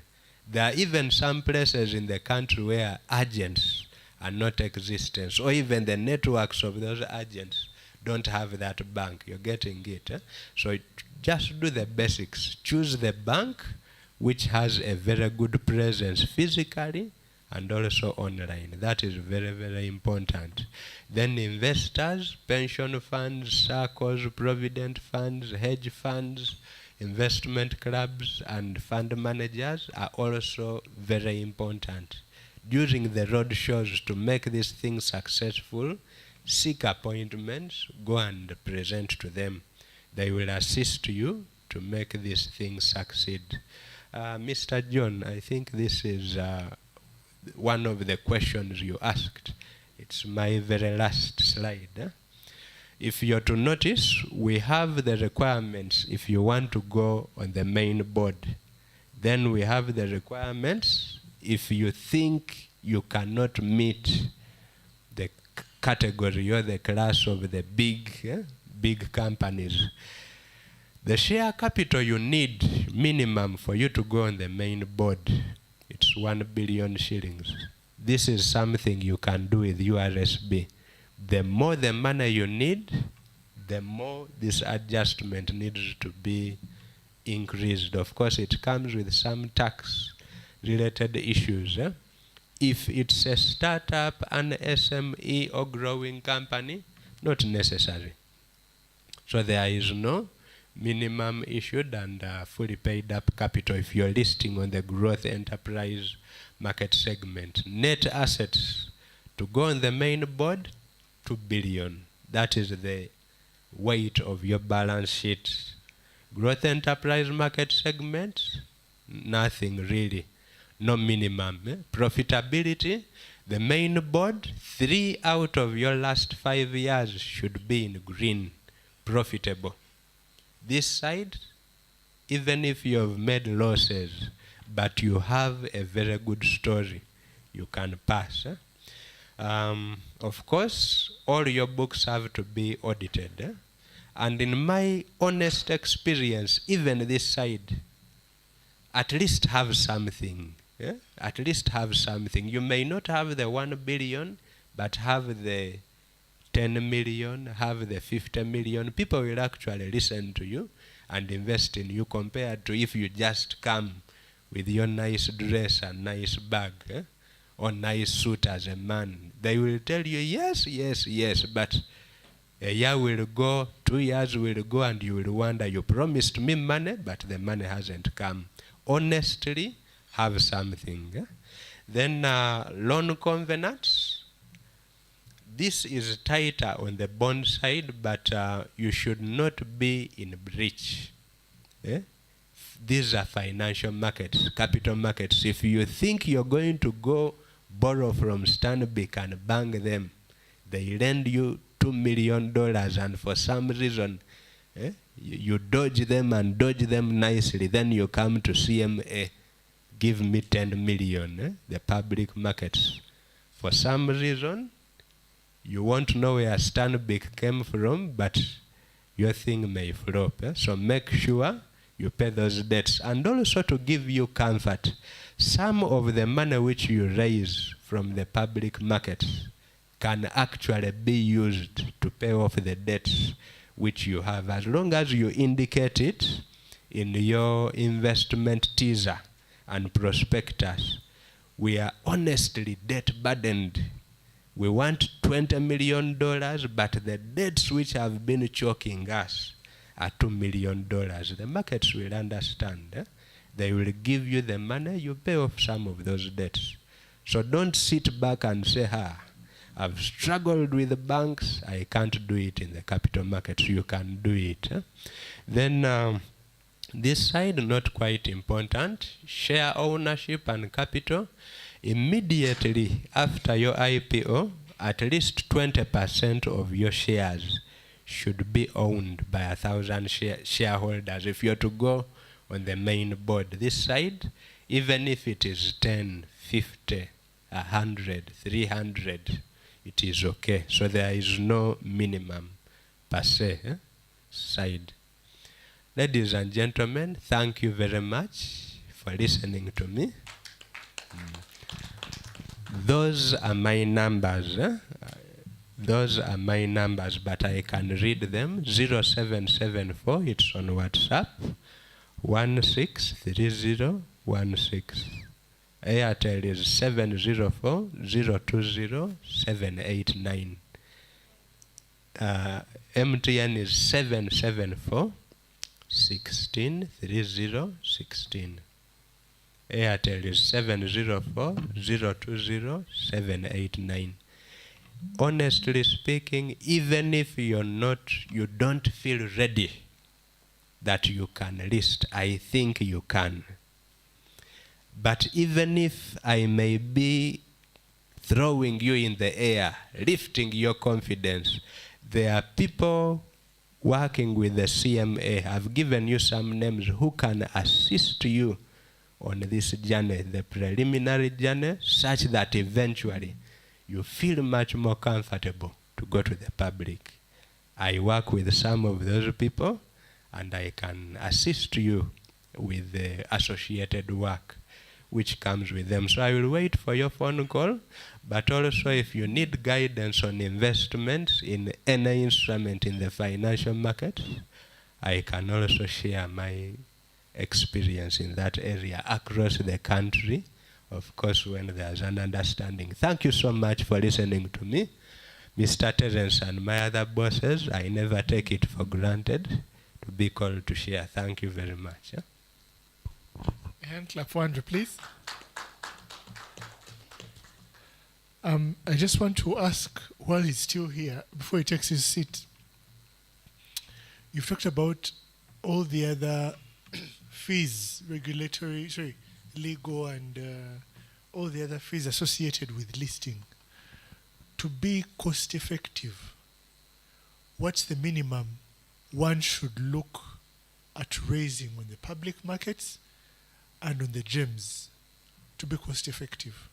And what's the minimum size also that the GEMS, the growth enterprise, you talked about, was it in the growth enterprise markets? Yes, what's the minimum amount that someone can raise? I'm the only one allowed to raise a question for now. Let me just... Thank you very much, Terence. From my experience still, this one I will give you an answer off head. If you're looking for money below 2 billion shillings, even $1 billion is so small in the capital markets, it may be more expensive for you if you come to the markets. But if you're looking for big figures beyond, okay, let's say $1 billion, $1 billion, not to at least start from there. But otherwise, if you're looking for 100 million and you want to come to the public, it may not be a very cost-effective exercise. The bigger, the better. And it's honestly possible. That is why I mentioned, beyond Usain Bolt, as you keep passing that baton, you're going to reach a stage and the dreams and plans are so big. I wish we could clap for CPA. You want to ship to to the areas at where the earth ends.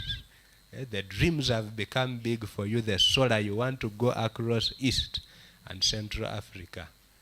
The best partners you will need are in the capital markets. The banks will push you up to a certain level, your mother and father up to a certain level, even your uncle who is a politician up to a certain level. But you will finish best if you embrace and befriend the markets. Thank you very much. I think I am still around. Even tomorrow I will be around. I think in general. Yeah. Thank you very much. A round of applause for Andrew. I hope it's been a very elaborate conversation. My reading of the room is that it feels very quiet. It seems I thought I would be able to raise capital from the capital markets, and he's saying $1 billion. Some of you are saying maybe yes, actually, it's an option. But yes, the public markets may be a different ballgame, very, very different. But it's also good information for you to get it. Like Andrew said, we have to pass the baton. The market can only absorb so much in terms of banking debt. You also need to raise capital through the capital markets. But tomorrow, I pray that you will create time to come. Tomorrow, we're going to speak to the other person that may not want to come to the public markets. It was intentional for us to start from the broader perspective. How do you start? What do you need to do? He talked about governance. Governance. It's such a big thing. You're the CEO, he talked about the head of HR, you're the CFO, you're the strategist in the whole organization. You're the board of directors. So how is the company running? And I think it's a very valid question. And I was happy when our colleagues came with all the directors to listen to this very, very pertinent conversation. But thank you very, very much. We're going to briefly speak to the regulatory perspectives, still of accessing the public markets. But tomorrow we shall be able to extensively talk about the private markets. So keep your questions. I'll invite my colleague Gloria Chisache Baiga, to come and take us through this very brief session. Keep your questions. Immediately after this presentation, we're going to allow for a question and answer session, and then we should be able to have lunch and call it a day. So it's just about a few minutes to 1, and then we should be able to end this. Thank you very, very much. A hand clap as we welcome Gloria.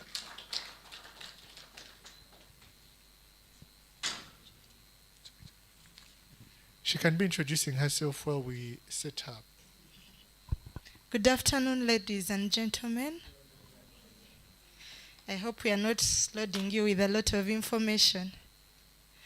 My name is Gloria Chisache Baiga, and I work with the Capital Markets Authority. I'm a Senior Market Supervision Officer, and I'm in charge of licensing and approvals. So we'll quickly take you through. Yes, please. He's trying to put it. Okay. So quickly.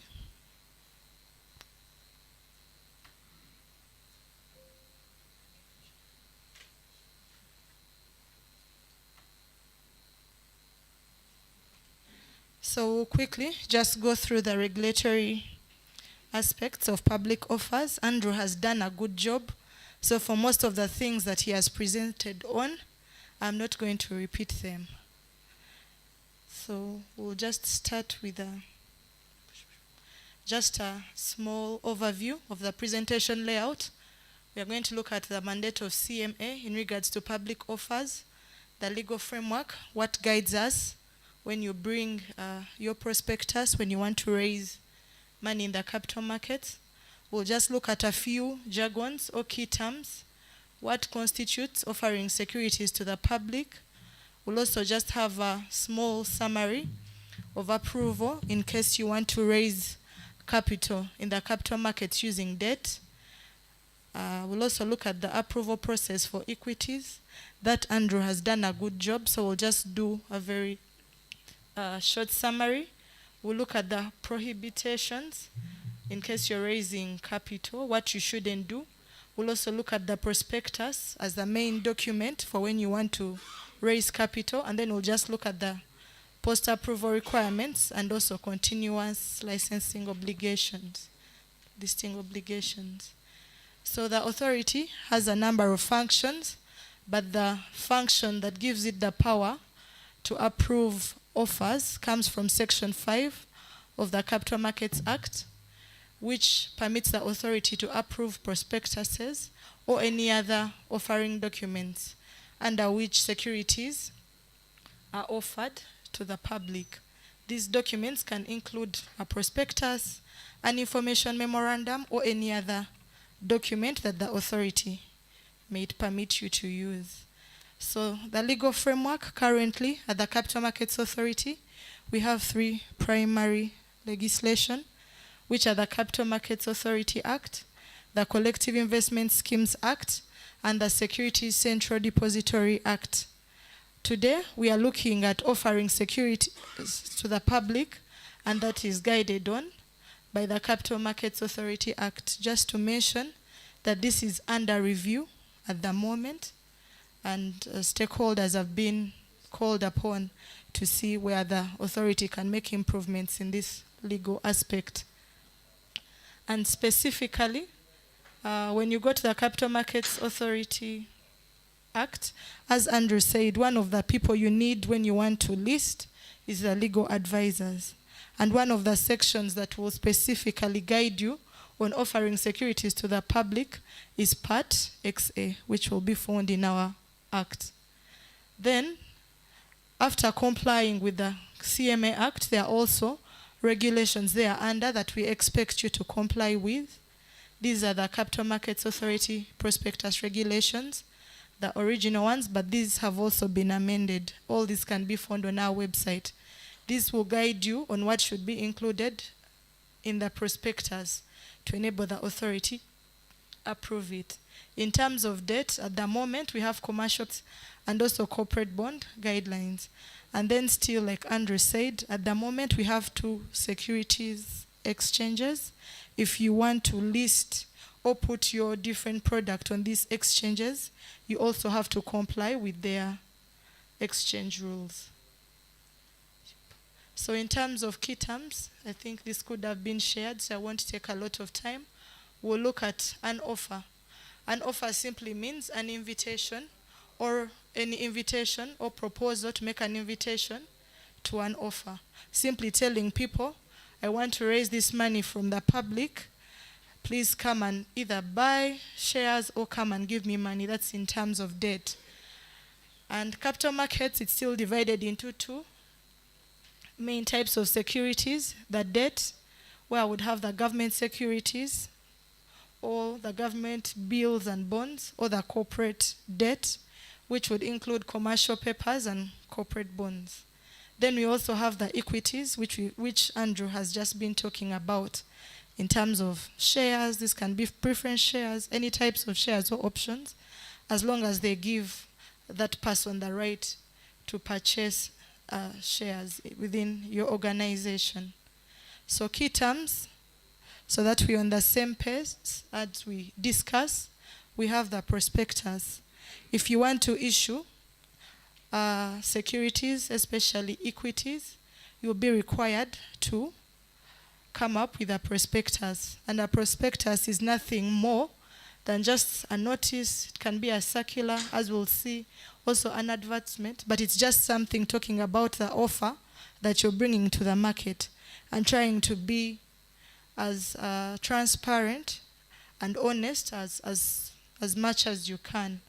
So a prospectus, as we've seen, can relate to either a debt security or any other security, which can be equity or any other securities. So just to tell you a little bit about what we consider as offering security to the public, it's just in three forms. It can be offering securities to a section of the public, however selected or however small you think this is a specialized selection. As long as it's a section of the public, this can be clients, employees, or just a group of people that is considered as offering securities to the public. It can also be individual members of the public that can be selected at random, or as we have seen, can just be as a result of an advertisement, as we saw Airtel, MTN trying to tell us about the offers before they actually listed at the exchange. Then what we don't consider as a public offer is also defined still under the CMA Act, where the amount subscribed for by each person is not less than 500 currency points, which will be 10 million. Or if the offer is only restricted to directors, for example, in your company, and there are few, just directors of your corporation, wouldn't consider that as a public offer. Or if it's still just offered to the director associates of your company, who can be family members or executive officers of that still corporation making the offer. Okay, so just a little bit about the corporate debt. Today we are handling equity, but we just felt it was also important just to also give you a little bit of knowledge on the corporate debt side. Still, if you want to raise money through the corporate debt, which can be commercial paper that is less than 1 year, or a corporate bond, you still need approval from the authority.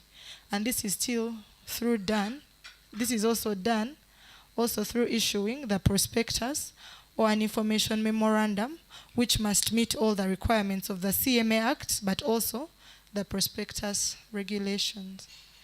And approvals are only given after you meet all the regulatory requirements and also pay prescribed fees. So this is just a small summary of what would be required if you want to issue either corporate debt, that's in terms of short-term or long-term. The minimum lots issue should be 100K, 100,000. Minimum paid up capital and reserves should be 1 billion for the issuer. Here, at the moment, this part of the offer is guided by guidelines, and they guide that if you're not able to have minimum paid up capital and reserves of 1 billion, you can get a financial institution as a guarantor. In terms of profitability, in the last 2 of the last 3 years, you should have been profitable. And then also your total indebtedness should not exceed 400% of your net worth as per the last audited balance sheet. This includes also the money that you want to raise. And then the minimum size of the issue is 500 million. We'll go to the equities approval process. I won't speak much to it. I believe Andrew has taken us through most of it. I'll just speak just a little bit about what we do at the authority. So if you want to list your company or you want to raise capital either through debt or equity, you contact the authority, which can be through a formal walk-in or a formal request for a meeting, and we have a discussion on a number of things to guide on where your issue will best fall. So when you come to the authority, we talk about what type of securities are you going to offer. Is it debt or is it equity? What will the particulars of the sale be? Who are the people you want to approach? Do you want to approach every Ugandan out there, or you're looking at only professional investors? And then we also look at your capital structure, and also, as Andrew has emphasized, the financial statements. So when you come to the authority, we have this meeting. Within 3 days, we will have reviewed and known where to place you based on what you have discussed on the different aspects above there. So if we confirm that it should actually fall under a public offer, you're then guided to go ahead and do what is called a prospectus. Still, if it's a private placement where you're trying to raise capital from not more than 100 people, still you'll be guided on what to do. We'll share with you a checklist of what should be met, but also, as I had discussed before, the regulations above and the Act also guide us on what should be included. Andrew had also talked about the different players, the issuer, who is you, who is the most important person in the whole cycle. He talked about the transaction advisor, the underwriter. I'm not going to talk so much about this because he already told us the roles of each. The lead sponsoring broker and other brokers, the exchanges and authority, and the registrar. Maybe just to say that all the players that you use in this case should be licensed and approved by the authority. The transaction advisor, we usually give them a one-off approval for a particular transaction, which in this case would be your IPO. And then also someone to perform the underwriting function on your issue, they should also be licensed. And then also the lead sponsoring brokers, they should also have running licenses with the authority. Andrew talked about the segments and their requirements, so I don't need to go through that again. Had you talked about this, Andrew? Methods to applicants without equity shares. Okay. So when you go to those segments that Andrew talked about at the exchange, there are different ways in which you can try to raise capital. There's an offer for sale where you say these are maybe the shares that we have or a given instrument, and you offer them for sale to the public. Or you can invite the public to subscribe still for equity within your organization. And then there can be an introduction or any other method that the exchange can advise on. And also this should be authorized by the authority. And also just to encourage you that the authority and the exchange are both innovative, friendly, and always support new ideas. So just because you don't see something in the legal framework doesn't mean something can't be assisted to come on board. So also, for you to list on any of these market segments, you need an approval from the authority. Your directors and senior management should have the necessary expertise. And also, as we've seen, the financial information is very key. Because, and especially when it comes to the financial information, it builds on the confidence and the trust of the investors. And these are key areas for success in the capital markets. Issuer responsibilities, most of these were discussed by Andrew. Just to say, as Andrew said, you're the owner of the information in the prospectus. So whatever the transaction advisor or the sponsoring broker is trying to help you put in that prospectus should be right and accurate, because it is against the law and it's a breach for you to put misleading information in that offer document that you will be giving to the public.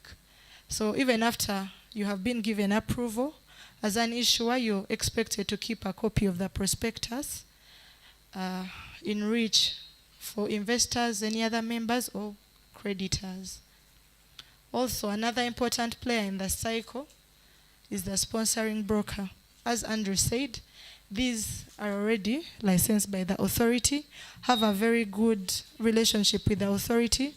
So when you deal with them, it makes your application easy, since most of them have been handling all the other IPOs that we've had over all these years.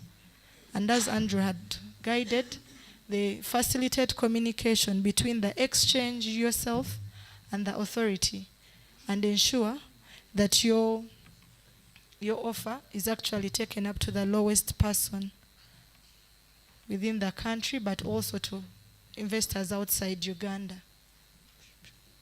So we have prohibitions, yes, in the legal framework. You're not allowed to offer securities to the public without a prospectus. And a prospectus should meet all requirements of the Act and the regulations. And after it has met the Acts and the regulations, it goes ahead to be registered with the registrar of companies.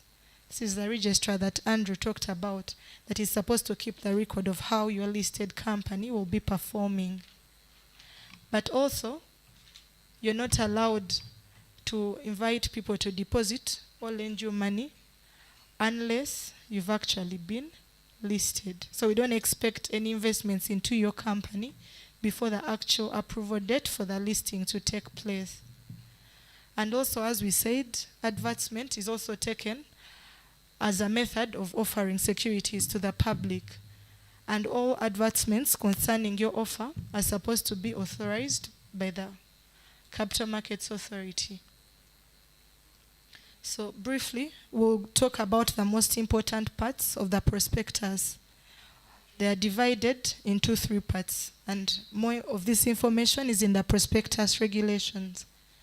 The first part, maybe before I go through this process, when you bring your prospectus to the authority, we do review it in terms of the regulations and the Act, but also, even when we do that review, the stock exchange on which you're going to list still will have to review an approved prospectus. So when you're doing a prospectus, the first part is termed as caution. This is where you just give information to the public that the prospectus that you're actually working with will actually be delivered to the stock exchange on which you want to run your business, to the registrar for approval, to the authority for approval, but also to the registrar of companies for registration. Then it's also important to caution the investors that the securities are not yet approved or disapproved. And then it's also important to point the investors to the risk factors within your prospectus, because we believe people should make informed decisions while investing.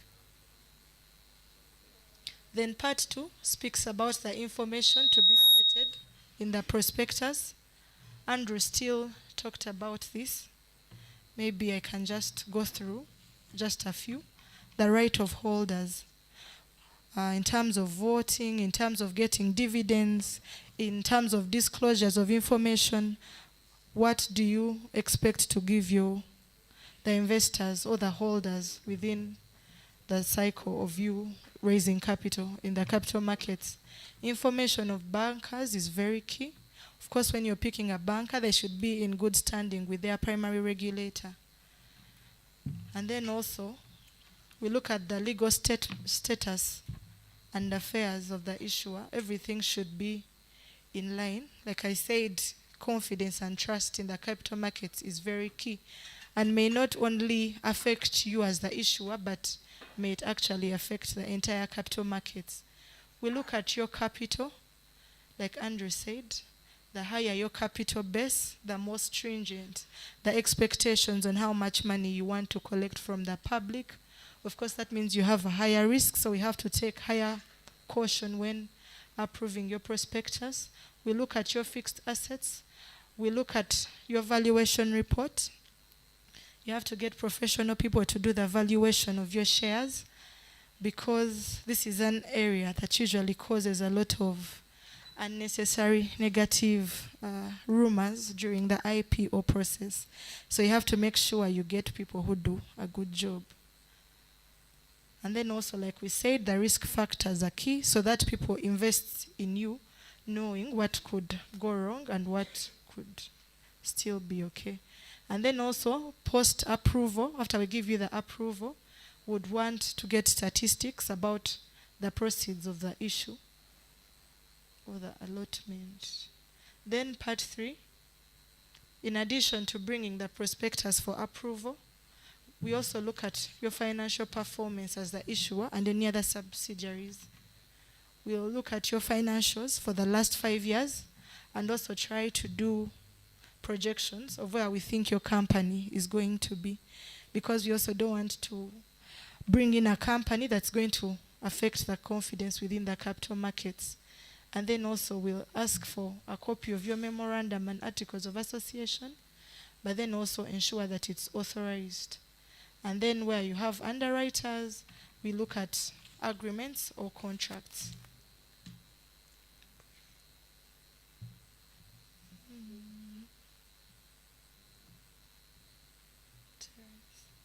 Need some help, please.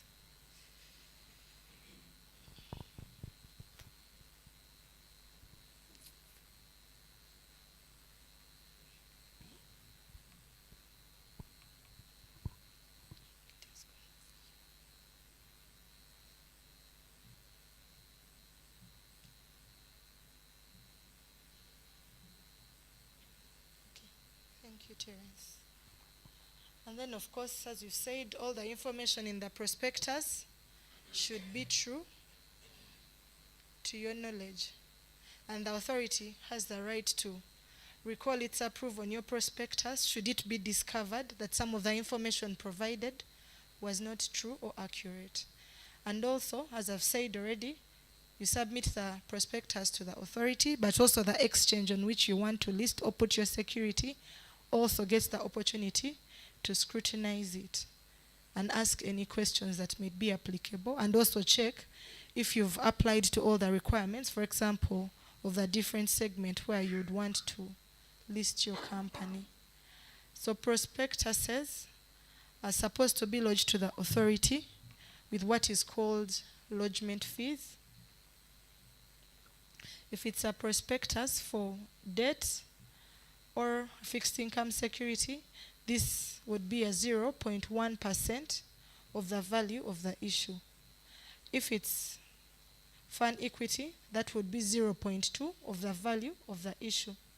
This money is, however, not refundable in case you change your mind, or in case the authority doesn't approve your prospectus, or in case you withdraw your prospectus.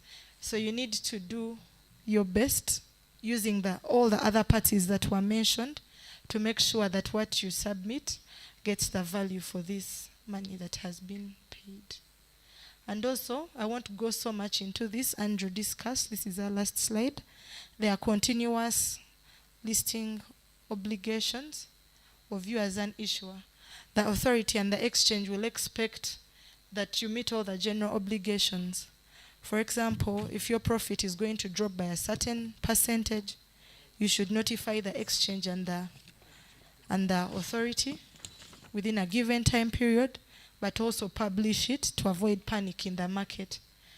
And then you also are expected to issue periodic financial information to keep the investors abreast of what is happening in the company, and also for those that do projections of where they should invest, to have a full overview of what's going on in your company. And then there are also other miscellaneous provisions, as Andrew shared. These are all covered under the exchange regulations. Yes, that's all that I had to present. A hand clap for Gloria. You know, when Gloria was presenting, I was just thinking, I wish you knew the number of lawyers that come to us asking for this information. And after they've asked us, then they go on to charge the clients hefty fees. It's quite unfair.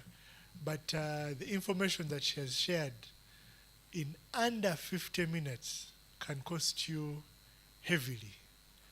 Very, very, very heavily. Very, very heavily, if you lack it. But now that you've gotten it almost at no cost, right? Almost at no cost. This is because people come, Andrew, how many people come to you saying, what do I have to do? What does CMA require of us? What did you do? It's become such a very difficult story. Please note, Gloria is very soft for now. My friend, when you bring your application, she's a completely different person. Very, very different. Have you done this? Have you done this? Have you done this? Have you done this? So sometimes there's a back and forth. But why? Why does she why is all this important? You might ask why.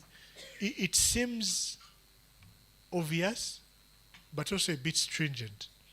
Because one, we're trying to protect your interests, ultimately. Such that when you've done all this, you've checked all the boxes, you will be able to come and list on the market, and there's full disclosure.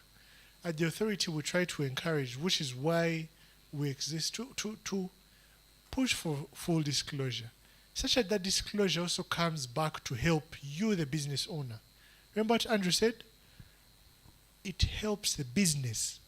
For now, Solar Nation might be under your ambit, but Solar Nation might be better off even without you. I think that's a shocking statement, because you're thinking, how can my baby be better off? Yet I'm the one who gave birth to the baby. But there are businesses here in Uganda, of which that person you talked about that owns 7% of the business, is he the CEO? Isn't the business thriving? There's another business that came onto the market. The man had a big shareholding into the business, but he's not the CEO. He's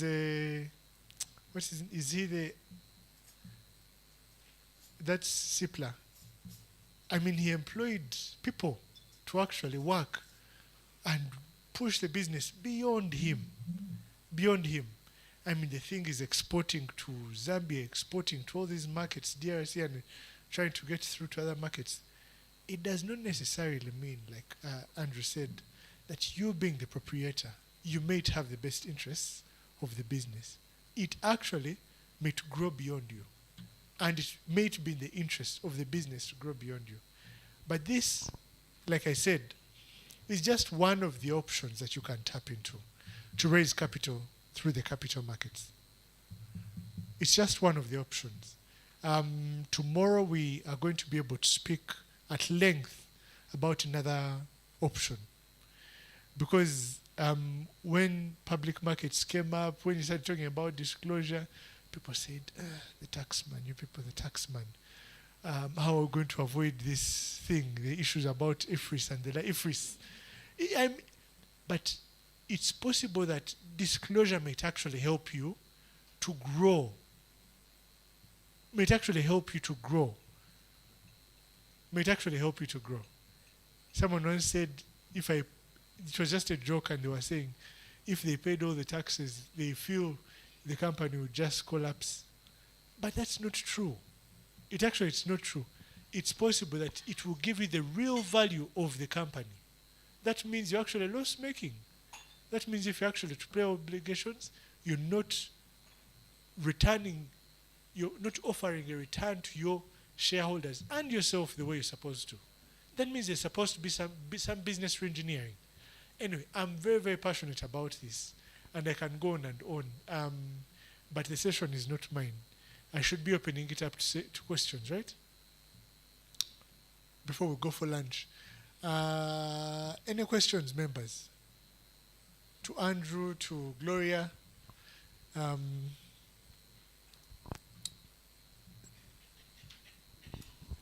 Thank you very much.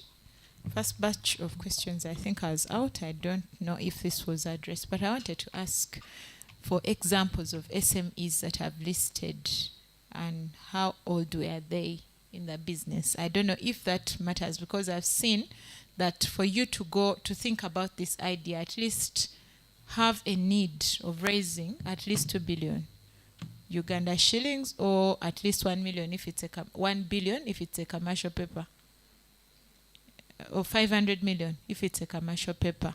So is the threshold all determined by how much we need, or the examples of SMEs that have listed, and how old are they? Yes, in terms of age. Then they told us that, maybe I ask at once, they told us, you told us that there is an arm, Andrew shared that there's an arm of CMA that helps the businesses to gain that muscle of getting to the peak of being ready. Yes. How does it happen?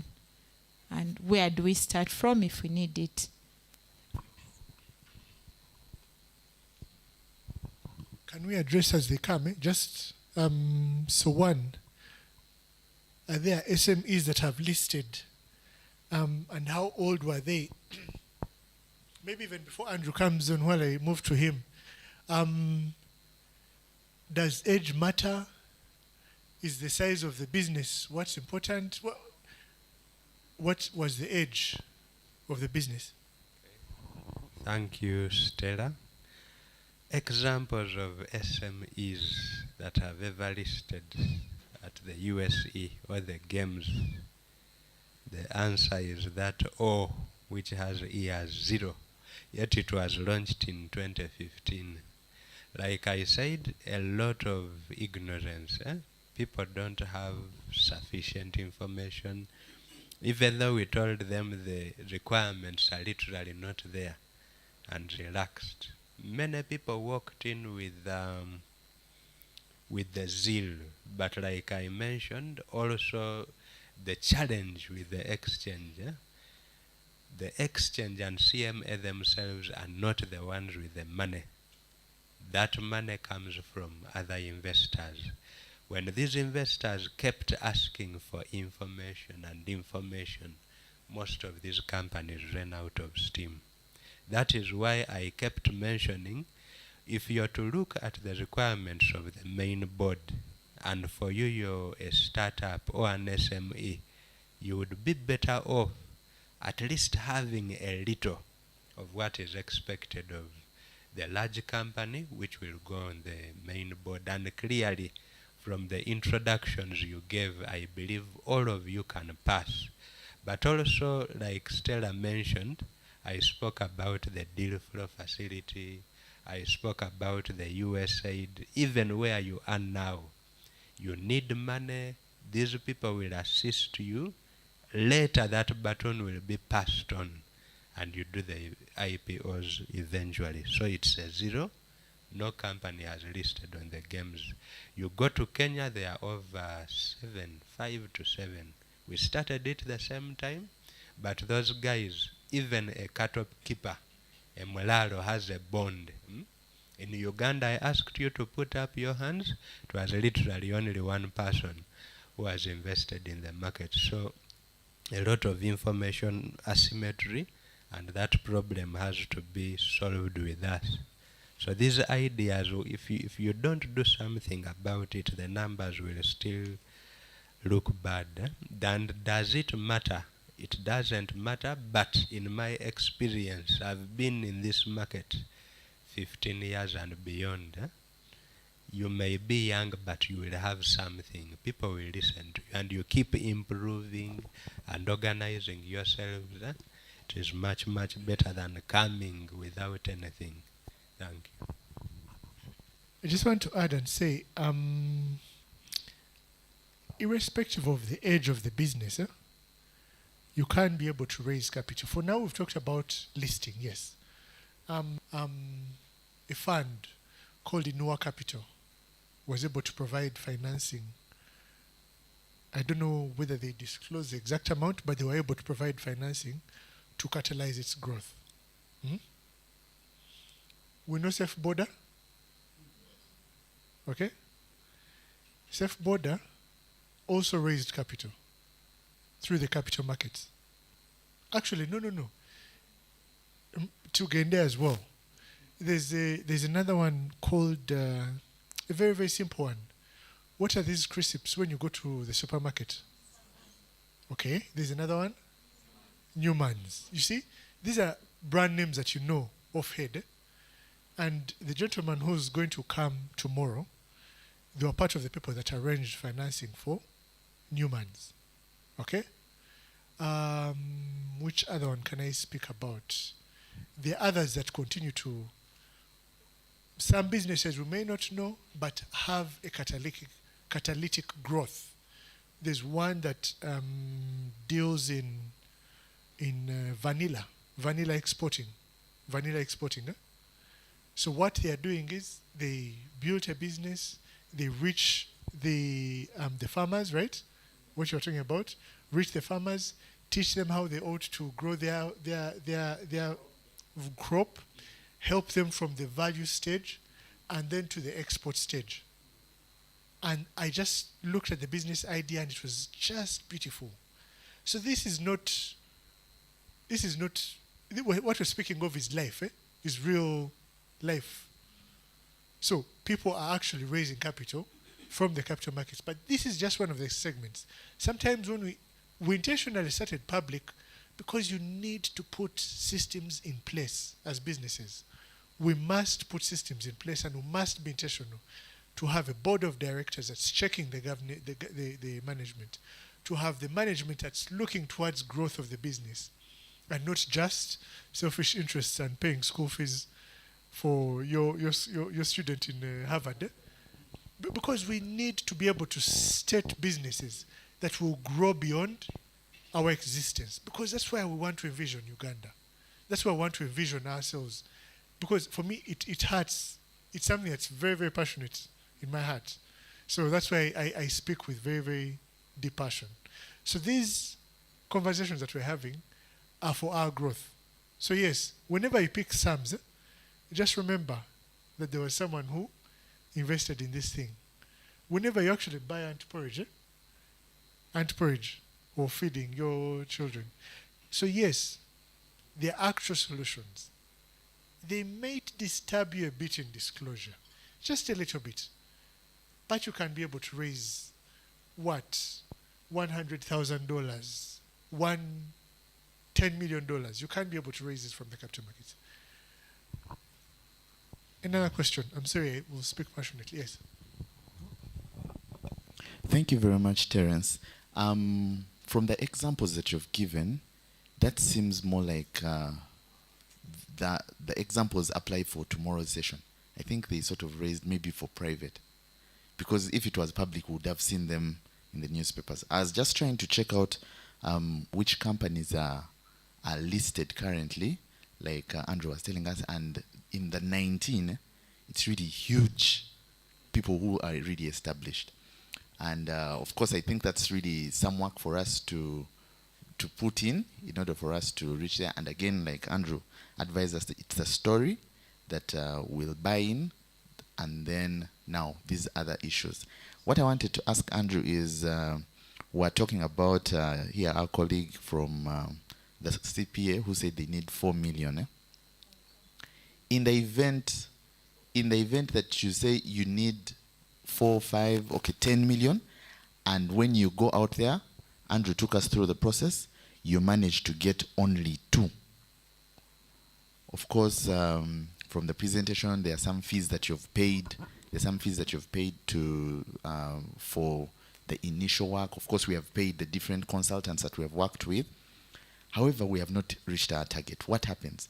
Do you now advise the issuer to go into other markets, like let's go to Nairobi? Maybe now Uganda is not that saturated, or let's go to London. What really happens to someone who doesn't get their target?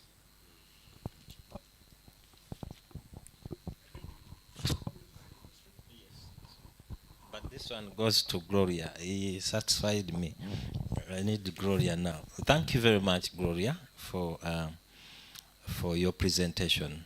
2 questions. One is you keep talking about we need financial statements for 5 years.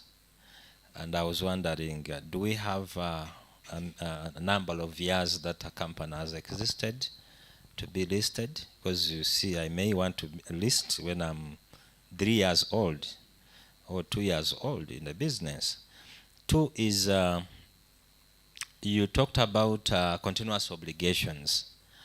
You did not talk about fees. You talked about other things, but you did not mention about fees. Do we have other fees apart from paying the initial, cost of paying blockers, blah, blah, blah?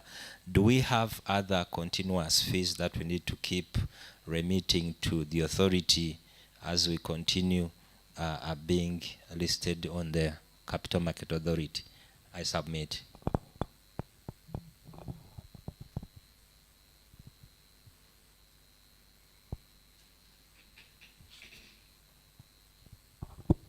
Thank you very much for those questions. I'll start with the one of fees.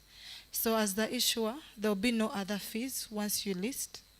The other fees now will be in terms of the trading commissions, which will now go to the stockbrokers, the people who investors will be using to buy and sell your shares. So all you pay is just lodgement fees for approval of your prospectus. Then in terms of the years, I think that one, Andrew will also guide more. 5 years is just stated in case you've been in existence, because we believe it would be a good period to give us a trend analysis of your capability as a company in terms of financial sustainability. So it may be 5 years or it could be shorter. There's no specific statement on the period for which you would have been a company, but that still goes back to Andrew and the segment on which you want to list. The requirements can be made less stringent. Yeah, thank you for the questions, Joel and Mr. CPA Kayongo. The question on you wanted to raise 20 million US dollars. You've paid the lawyer, you've paid the transaction advisor, the accountant, but you score a 10% or a 20%. Actually, interestingly, the way these markets work, most of that money is paid upon success. Most, I think the ones who may not wait too much are the accountants and the auditor. But the transaction advisor, lawyer, they will take some little money, but a lot of it will be upon the success of the transaction. And in case things are so bad and the IPO has been greatly undersubscribed, I mentioned it. If you're going on the main board, 20% of your company needs to be floated. So they will give you some breathing space. You sit back, relax, then you come back and sell the balance. So most likely, if your IPO has failed here, it does not mean that a person in London has not participated, or New York has not participated, or a Kenyan or South African, because it's open. In fact, of the 120,000 investors we have, most of them are foreigners. So every time we push out a new company, they are in the know. So that failure is usually up to you and the broker you use and the transaction advisor. That's why I kept mentioning that importance of using advisors who are entrenched, those who have the strong investors. And of course, this is knowledge people in the industry will have there. If you choose some, you're most likely going to fail. If you choose a certain broker or transaction advisor, the chances of you failing are higher compared to others. So that is information which we can guide you, especially us who are kind of consultants. We can tell you, that cow is bad, but Gloria and Terence, it looks bad to say this one is good or this one is bad, yet you license them. I thought I could add a little on the question which CPA posted about to Gloria. There are some small fees you have to pay as you, even when you're a listed entity, but very, very little fees.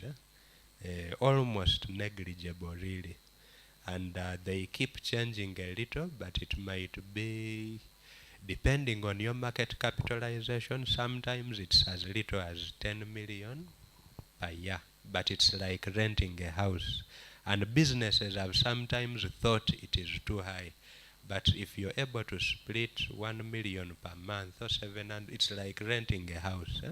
These people ensure your ticker is trading. They do marketing for you.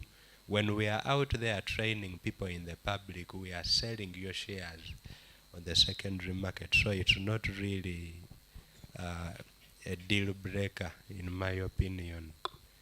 I think the rest has been answered. 3 or 5 years, Gloria said this can be waived. It's really not cast in stone that if you have not existed for more than 5 years, you can't list. Even 2 years, as long as you have a good story and something to show, you can easily pass. Thank you.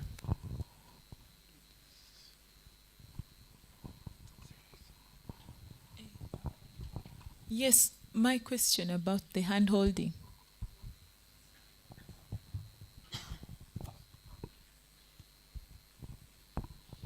About the hand holding, yes. At the authority, we had quite a number of people that used to come and ask, we want to raise capital. Even after this session, they would ask, so we want to raise capital, how do we start? In 2017, as part of the master plan, we thought it wise to start something that will handhold business, Solar Nation, right? Hand-holding you from where you are, wherever you are. It's an idea or it's a business that to handhold you, to prepare you to understand what Gloria has presented, or to go to Andrew. So around 2018, we got to realize, but even before we get this organization to handhold, why don't we ask Andrew to go out to speak to Solar Nation? So Andrew speaks to Solar Nation, gives some basic, it's like a teaser almost, to Solar Nation's board. Then eventually, Solar Nation works with the deal flow facility. It's called the deal flow facility. I'm actually just going to give them a call, and hopefully they should be able to be here tomorrow, as well as other providers of capital, maybe, if they can be available tomorrow. But to walk you through this journey and to see how can we prepare you, what's your business size. For now, their cap is, your balance sheet should be about $500,000? About 500,000. You've engaged them? Okay. About $500,000 for your size of company. But there are other providers who have come into the market to work with you and engage you. For now, we partnered with the European Union as well as Financial Services Deepening Uganda to be able to start this kind of business advisory service for you as a business that work with you and prepare you to be, we call it investment ready, right? And then, like Andrew said, they have a whole network. They have a whole network. They always keep asking them, please, is there any new person that may need capital? So what they do is just give a profile of, allow me use Solar Nation again. You just give a profile of Solar Nation. Solar Nation has been in existence for how many years now? 5 years now. It has been in existence for 5 years now. It didn't have a board, but of the 5 months that we've worked with it, it has structured a board. Someone in finance, someone in strategy, someone in energy, an engineer or something, and we've been able to give it a formidable board.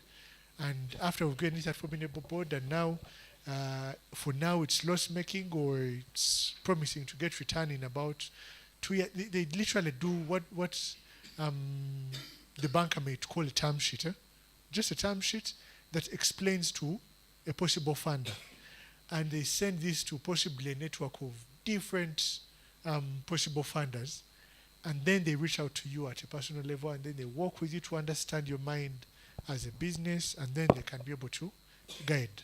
But since you're coming tomorrow, let me try and reach out to them, but also we have your contacts, and then we shall be able to, if you don't mind, for those who might be interested, we can be able to push your contacts down through to the deal flow facility. Just reach out to me, and then we can be able to extend this conversation to them. But this is something that we do. This is something that we're very, very happy to do. But should you still need some help, real personal touch, Andrew is also here to literally, let's have a conversation, and then he can be able to work with you, and then he will, because he still also coordinates with them, as well as there's another one called USAID Strategic Investment Activity, SIA. So they also do something similar, but they all have different value propositions. But yes, they're in the market. I hope that answers your question. And it's a very, very important, valid question, and thank you very much for asking.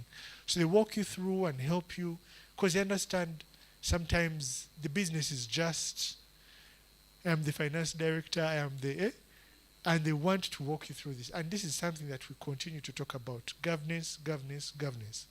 Because there's actually money that's being available. Yeah. If there are no further questions, we should be here. Just one more question, and then we go for lunch. Thank you so much. My name is Sendege Patrick. Mine is not a question, it's just say a compliment or whatever. I want to thank you guys for organizing this kind of setup. And from that point, I really want to encourage you to either advertise this kind of session so that so many people get to know this. Personally, I have so many friends who are hustling with bank loans and all this kind of stuff. They don't have much information about the different options of raising capital and all that kind of stuff. So please, make sure this is known to anyone. Yeah. Thank you so much. Thank you very, very much, Cindy. Just so that you know, you can tell, for those who are not able to make it, our YouTube channel, that's why all this live stream is happening. Visit just on the YouTube CMA Uganda, just send it to a friend. Tomorrow you should be able to have it, but also they can be able to watch this session, and then they can be able to send questions to us. We shall be able to share a link or email that they can be able to send to. But we're continuously happy to have these sessions, and we hope that we'll continue to have them as long as Mr. Kasaija provides funds to our budget. But yes, we are continuously happy to have these sessions, and please just let them visit the CMA YouTube link. This session is going to be broadcasted there, as well as tomorrow's session. Please invite your friends. There's going to be a Zoom link as well. We'll send it to each one of your emails for those who are not able to make it. For now, we thank God that you've been the selected few to represent the many business. Not everyone can sit and fit here. Amidst the resources, we also appreciate it comes at a cost to have everyone here. But yes, we're happy to have, wish we can have it at a bigger stadium. But yeah, please invite them on Zoom. We're going to send you the Zoom link. Tomorrow we should be able to have another session talking about private capital. But for now, allow me to extend a sincere gift of thanks to Andrew. Andrew, please join me to give him a hand clap. He's been very, very grateful. He's been very, very kind to share his time and experience with us, as well as Gloria to share her expertise. It's quite expensive knowledge that she has shared, but she has been kind enough to share from the legal perspective of what we need to prepare for. But also, Gloria and the rest of the team, please clap for yourselves for having availed yourself amidst your busy schedules. We don't take it for granted that you came. I bring you thanks from the CEO and management of the authority. They have other pressing matters that they have to address. They wish that they would be here. The financial year is coming to an end, and many things are pressing them hard. But they wish they would, because they kept calling and asking, what's happening, how are things moving? But yes, they are alive to the fact that this is happening, and they wish they would have been available. But thank you to all of you who have been physically present, but also those online. for switching on and just being available for this session. I pray your lives are transformed. I hope your businesses are improved. I look forward to growth and seeing each one of your business names. I was looking at all the names and just saying, I'm going to keep your names. I hope that in the next 5 years, at least you'll say that organization transformed the business structure. But thank you very, very much. We don't take that for granted. So I hope you have your license to lunch, because without it, you won't be able to get it. Lunch is served just down here. So feel free to have lunch and leave at leisure. We'll have another session tomorrow. We hope to start on time tomorrow. Today was a bit different, but I think it was because it's a Monday. But we want to start immediately at 9. Immediately at 9. I know we have to drop children and the like, but tomorrow's session is going to be quite very, very engaging and beautiful. We've talked about public markets. We will talk about private markets. And I hope you'll be able to benefit from the same. I thank you very, very much. Have a good day.